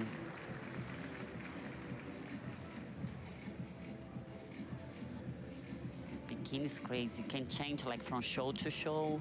It's small details. Like 2nd in the world, places 2nd at the Olympia, 3rd place here. Still amazing. When you go against the best of the best, right? The top 3 is where you want to be. So amazing. At this time, we'd like to welcome Madison Edgar on behalf of Dark Sport to the stage And to this will tell present us a our lot right 2nd here, won't place it? award. Yeah, yeah. To your knowledge, has anyone taken And we will take our 2nd place award and present it to tonight's runner-up. I don't think so. Not yet. Laura Lee Chapados. Oh, wow. Oh, wow. Wow. Still amazing. Laura Lee, you should be very proud. You look incredible. I mean, it's still redemption from the Olympia, in my opinion. Yeah. I'm sure she's a little disappointed, but at the same time, you know, it's better than the Olympia. She can take this on. Yeah. And at this time, we'd like to welcome to the stage Joshua Webster from KSM 66 Ashwagandha to present our 1st place award. She's already crying. Her first major title. Yeah. I mean, winning the Arnold, it means so much to Amy. I'm really happy for her. And we will take the 1st place award. The custom jacket and title of 2026 Bikini International Champion. To our winner, Amy Delgado. Congratulations, Amy. Yeah, she won this title like for a long time. 2nd place for 2 years in a row. Finally getting that title here. Would you have been surprised if it had gone the other way? No, no. Both of them was that looked close. amazing. Yeah, it was that close.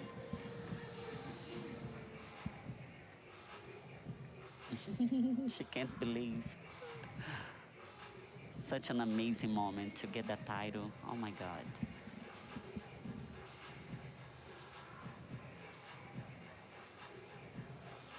Yeah, she improved her package a lot. Amy, she brought like a really good package.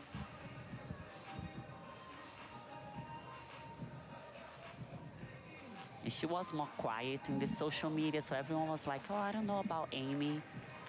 But yeah, she surprised everyone, not showing so much. Yep. She showed everything here on stage. Where it counts. Great job, ladies. Oh, wow. Beautiful top 6.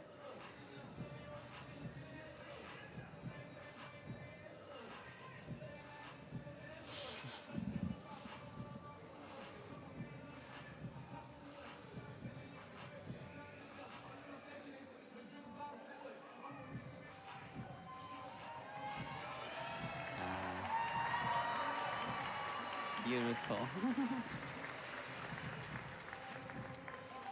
She's a mom too. She has a daughter, so. Amy, you came here last year with a win on your mind, walked away in that runner-up spot. We knew coming back for 2026, all eyes were on that first place prize, and you are now the new Bikini International Champion. How you feeling tonight? I'm feeling fantastic. I want to start off first and foremost, all glory to my Lord and Savior, Jesus Christ. I would not be the woman I am today, the mother and the wife that I am today, if I did not start my journey and walking into the light. So thank you, God. I want to thank my coach, Jamie, and Papa Bear. I love you guys so much. You guys are amazing. Fit Body Fusions, my team. I would not be here without them. My husband and my daughter and my mom, you guys are amazing. My husband took over my training after the Mr. Olympia, and this is the best I've ever looked. The judges have been asking me to polish up my physique, and we've worked so hard, and we've done exactly that. I want to thank the Manions. You guys are incredible. The stages that I've been on, I earned my 3-time Pittsburgh Pro, and I'm excited to continue to defend my Pittsburgh Pro title this year. And I'm just so grateful, and thank you for the Arnold staff, the incredible, amazing show. I'm very honored to win this title, and I've been working. This is my 3rd year here, so it's amazing. Thank you. Well, your 3rd time is a charm. Ladies and champion, how about ladies and gentlemen, one more big round of applause for our 2026 Bikini International Champion, Amy Delgado. Amazing job, wow.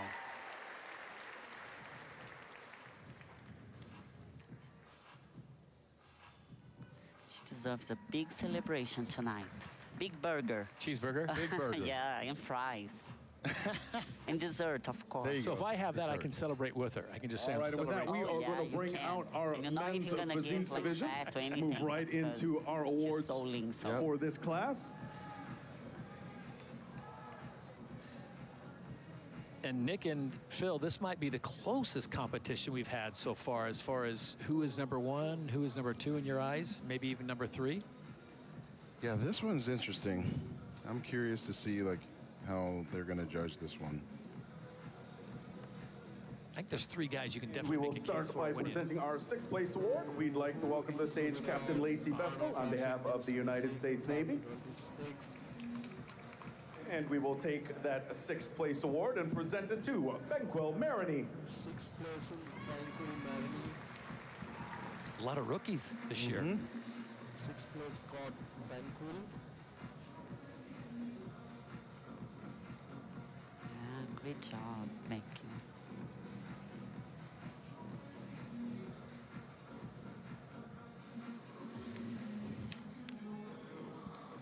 And at this time, we'd like to welcome back Michael Henderson on behalf of Wolfpack to present our 5th place award. 5th place award goes to And we will take that 5th place award and present it to Dilson Espindola Silva. Brazilian. Viva Brazil. Yeah. He looks like Ryan Terry a little bit. And I think he knows it because he kept doing that one hand on hip pose like Ryan. Great job. Muito bem. Parabéns. Vai, Brasil.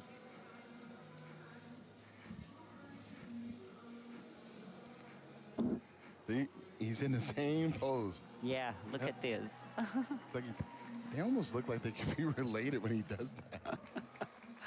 And coming up next, we'd like to welcome back Brad Reynolds on behalf of Gold's Gym to present our 4th place award. And we will take that 4th place award and present it to Andre Dewey. Andre Dewey, 4th place. So, Emmanuel has Now I'm curious who's going to be 3rd.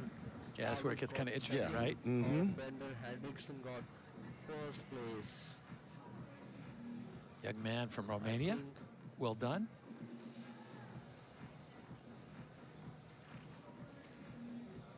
Emmanuel got 3rd place, Emmanuel. And at this time, presenting our 3rd place award, we'd like to welcome Eduardo Panado, Asameshwar, and 8-time Mr. Olympia Lee Haney out on stage. And we will take that 3rd place award And presented to Emmanuel Hunter.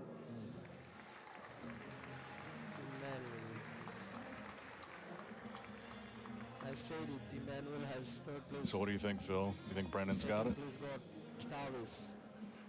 He should, I think.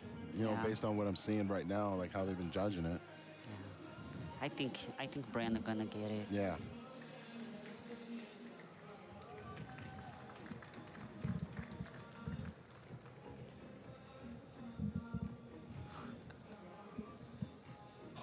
So well done for Emmanuel Hunter, as he will be top 3 on the podium here. And now the question is, who's going to be And the the at this time, runner-up? we'd like to welcome our presenters on behalf of Mune to present our second place award.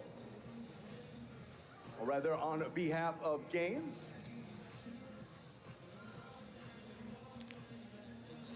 And we will take our second place award and present it to tonight's runner-up, Vitor Chavez. Yep. Yeah. That's the right call. This is a great victory for Vitor. And where's he from again? From Brazil. Beat you to the Gotta punch. love my Brazilians. They've had a great showing, haven't they, this year? Yeah, amazing. He improved his physique so much. Like, amazing job. He messed up by not wearing red. All right, at this time, we would like to welcome Julius Castro out on stage as he presents our first place award on behalf of Dark Sport. And we will take that first place award. The custom jacket and title of 2026 Arnold Classic Men's Physique Champion. To your winner, Brandon Hendrickson.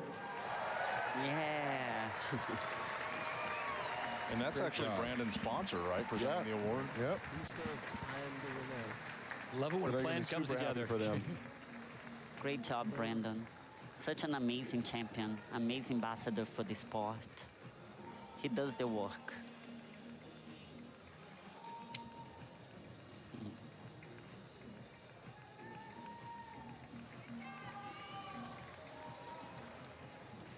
Having that jacket is super special. I wore my jacket here this weekend. First day, I'm like, you know what? I'll bring that jacket and I'll wear it.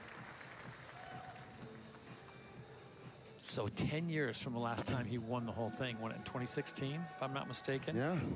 And now he is in 2026. That's some longevity. For sure. Yeah.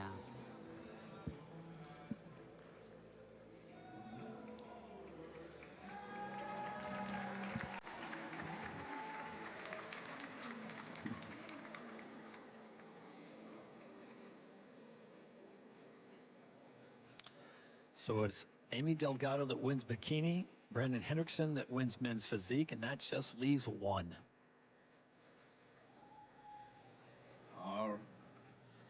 Team pose, here we go. Yeah. Well done, guys. Good job, guys.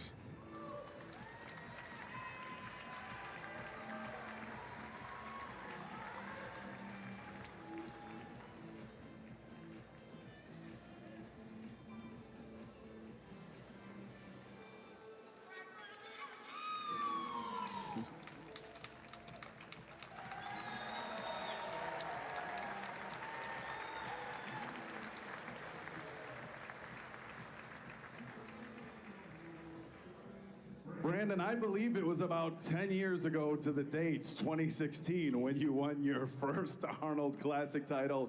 A few Olympia titles in between, but we're back here in Columbus 10 years later, and you are now a 2-time Arnold Classic champion. How does that sound? Sounds amazing. I'm literally living a dream right now. I have chills right now. I'm so thankful. I'm so grateful. Big shout out to the IFBB Pro League, to Arnold Classic, all the fans, all my sponsors, my family. Jesus Christ, my Lord and Savior, is the only reason I'm here. I'm so thankful. Thank you, thank you. All right, Brandon, well, we're gonna let you enjoy this moment. And now, as he's gonna go eat, one of the few 2-time Arnold Classic champions on this stage. Ladies and gentlemen, how about one more big round of applause for Brandon Hendrickson. Yeah. Good job. And that's one of those guys that go eat a bunch of burgers and stuff and actually look better the next day. Yeah, exactly. So it comes down to this, the Arnold Classic. All right, and before we move on to our Men's Open Bodybuilding Awards, we have a few special awards we give each year at the Arnold Classic. At this time, we'd like to welcome the CEO of our Arnold Classic sponsor, Mutant, Jim McMahon, out on stage. And he is with that $10,000 check for our Ed Carney Best Poser Award, which we will present to Andrew Jacked. Doesn't surprise me at all. He's the only one that joining Jim McMahon. We have, of course, Arnold Schwarzenegger and his sons Patrick and Christopher Schwarzenegger. How about a big round of applause? So is that telling? No. Doesn't have any. I've seen it where it does, and They I've seen win it where both, it, or yep. Because then you have that. You have the Most Muscular Man Award. You think Nick Walker's going to win that? Probably.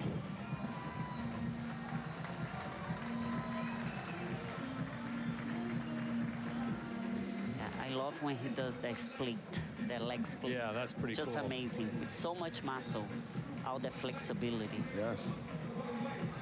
Could you ever do that, Phil? No. If I give you $10,000, could you do it? No.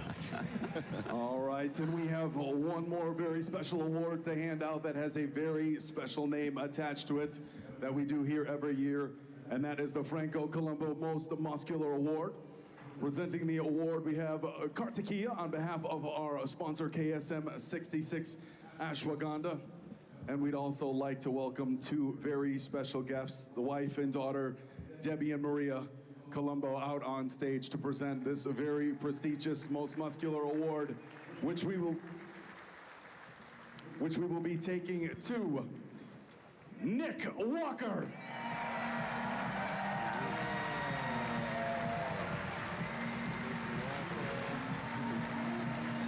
So if that's the most muscular Phil Heath, doesn't it suppose that that would mean he...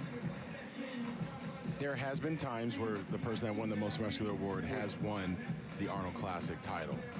But there's also been times where the person that is the runner-up win that Most Muscular Award. And if you're Nick Walker right now, are you reading too much into that? You might be shaking. Oh, is that a... You might be shaking a little bit. Is this a consolation prize because it was that close, so they're going to give me a... Maybe.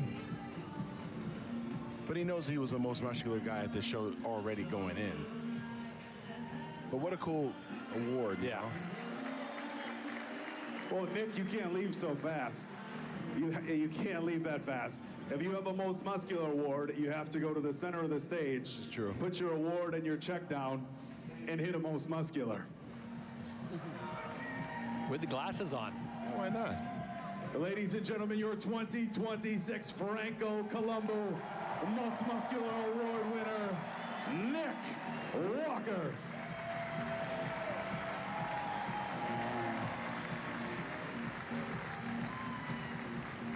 Well, there's one trophy remaining, and it certainly does feel like it might go to Hadi. Yeah. And it's got a bigger check attached to it. Oh, yeah. $750,000. Life. Ladies and gentlemen, that leaves us with one more order of business at this time. We would like to welcome all of our Men's Open Bodybuilding competitors back on stage for our awards presentation.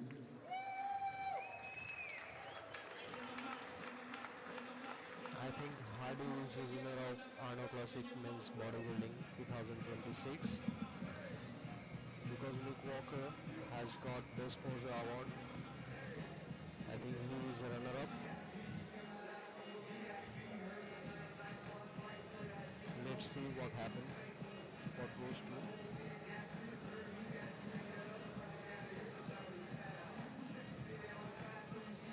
to. And we will start by presenting our 6th place award. Raphael. Yeah, I think so too. Presenting our 6th place award, we'd like to welcome to the stage 1991 Arnold Classic champion Sean Ray. And Sean, we will take that 6th place award and present it to Raphael Brando. Yep. Good call, Nick. Great job, Rafael. Brazil is happy right now again. See, Brazil is in the house. Phil, do you think Brandon for 5th? Yeah. I think yesterday could have changed things if you might have been in that call out, but today I don't think that the. I think Martin got better. Yeah. I think Martin just got better. Second or third place has no choice, no basis, but I think Hardy is second or Nick Walker is first. Let's see what's goes to. Parabéns, campeão. At this time, we'd like to welcome two-time Arnold Classic champion Branch Warren out on stage to present our 5th place award. And we will take the 5th place award and present it to Brandon Curry.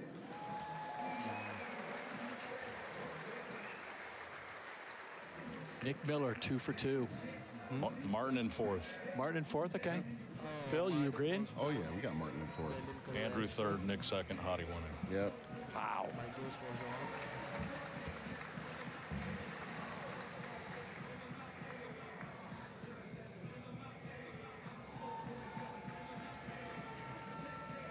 And at this time, we'd like to welcome 3-time Arnold Classic champion Kai Green out on stage to present our 4th place award. And Kai will take that 4th place award and present it to Martin Fitzwater.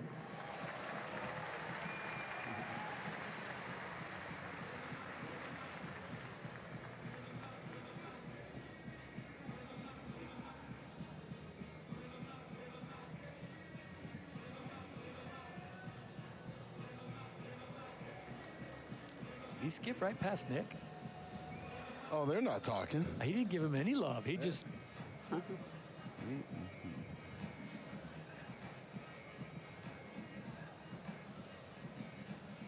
Now, if 3rd place is not Andrew Jack, that'll be a big deal. Yeah.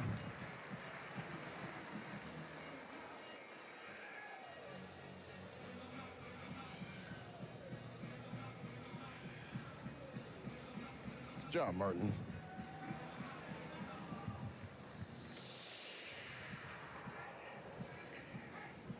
And at this time, we'd like to welcome 3-time Arnold Classic champion, 4-time Mr. Olympia, Jay Cutler on the stage to present our 3rd place award.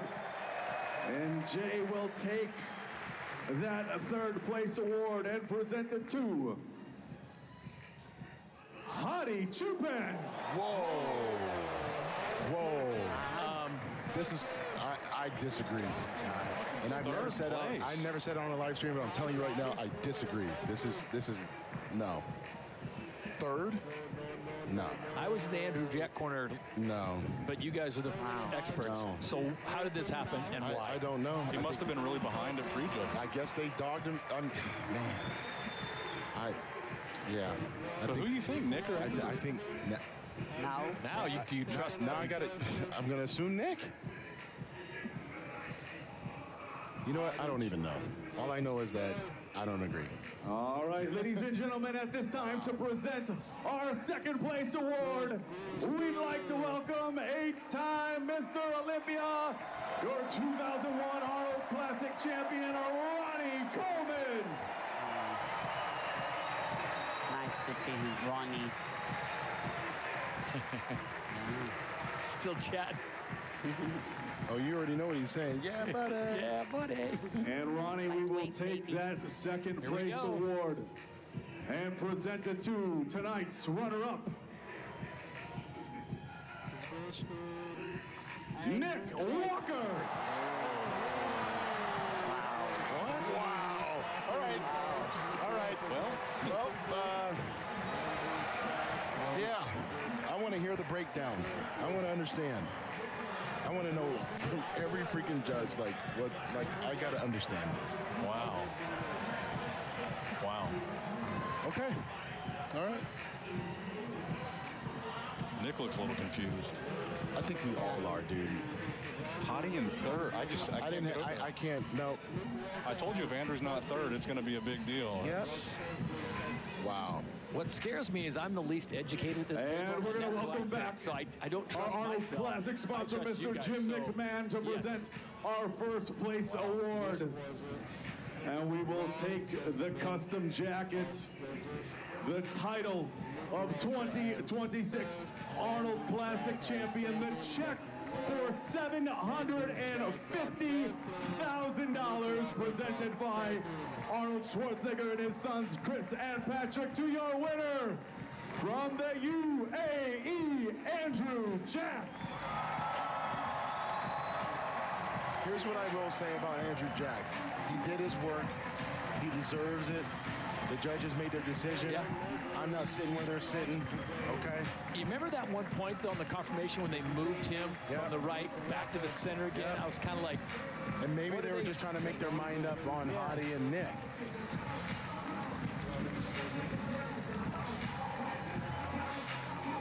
So you agree they got the right three, but maybe not in the order you thought? I didn't have it in the order, but at the same time, I got to give props to the champ, Andrew Jack.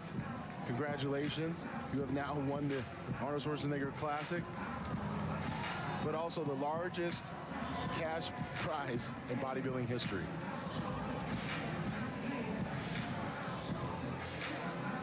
We got to see these scorecards. Yeah, and I want to see them right now. Yeah. Like, I don't want to see them tomorrow or the next day.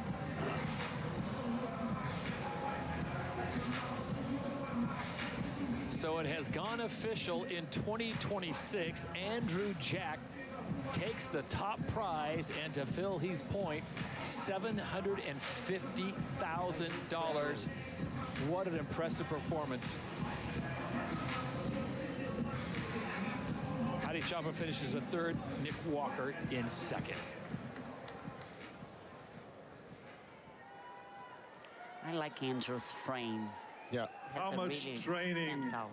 How much training did you have to do for this? I mean, you've tried it year after year after year, and bang, here you are. I think, first of all, I want to thank from here to there to over there to up there to down here in front of me to the side, everywhere, to the people in the back and the people in the front, people at the parking, the securities and everyone. Just want to thank all of you guys for being here, for your support, positivity, love, and everything. Thank you. How much training did you do? I think I'll let my trainer come to the talking. Kamal! Where is Kamal? How many hours? Answer the questions. It's a lot. How many hours a day? 6 hours. 6 hours a day? Yes, sir, in splits. How much posing did you do? 1 hour a day, 2 hours a day? I think an hour and a half a day. Hour and a half a day. But it just shows you this is doesn't come for nothing. I mean, this is like all hard work. So congratulations to the great victory, and I hope that you say, I'll be back. Congratulations. Congratulations. So third in 2023, third in 2025, and now first in 2026. And ladies and gentlemen, how about one more big round of applause for your 2026 Arnold Classic champion, Andrew Jack.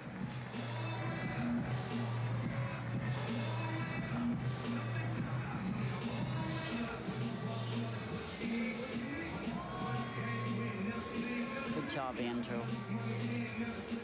All right, we would like to send out a few thank yous once again to our sponsors here this weekend, our live stream sponsor, Gym Reapers, of course, Mutant, and our title sponsor, KSM 66 Ashwagandha. We'd like to thank the IFBB Pro League, of course, the fans in attendance. I want to thank everybody on our production team, everybody in the TV truck, everybody up in the booth, all of our staff backstage, and everybody else who worked so hard to make this night happen. Thank you very much, and we will see you back in 2027. Ladies and gentlemen, have a wonderful evening. Get home safe, and God bless.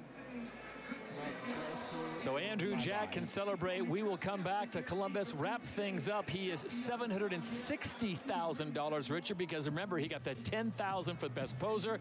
What a day. We will have final thoughts. We return.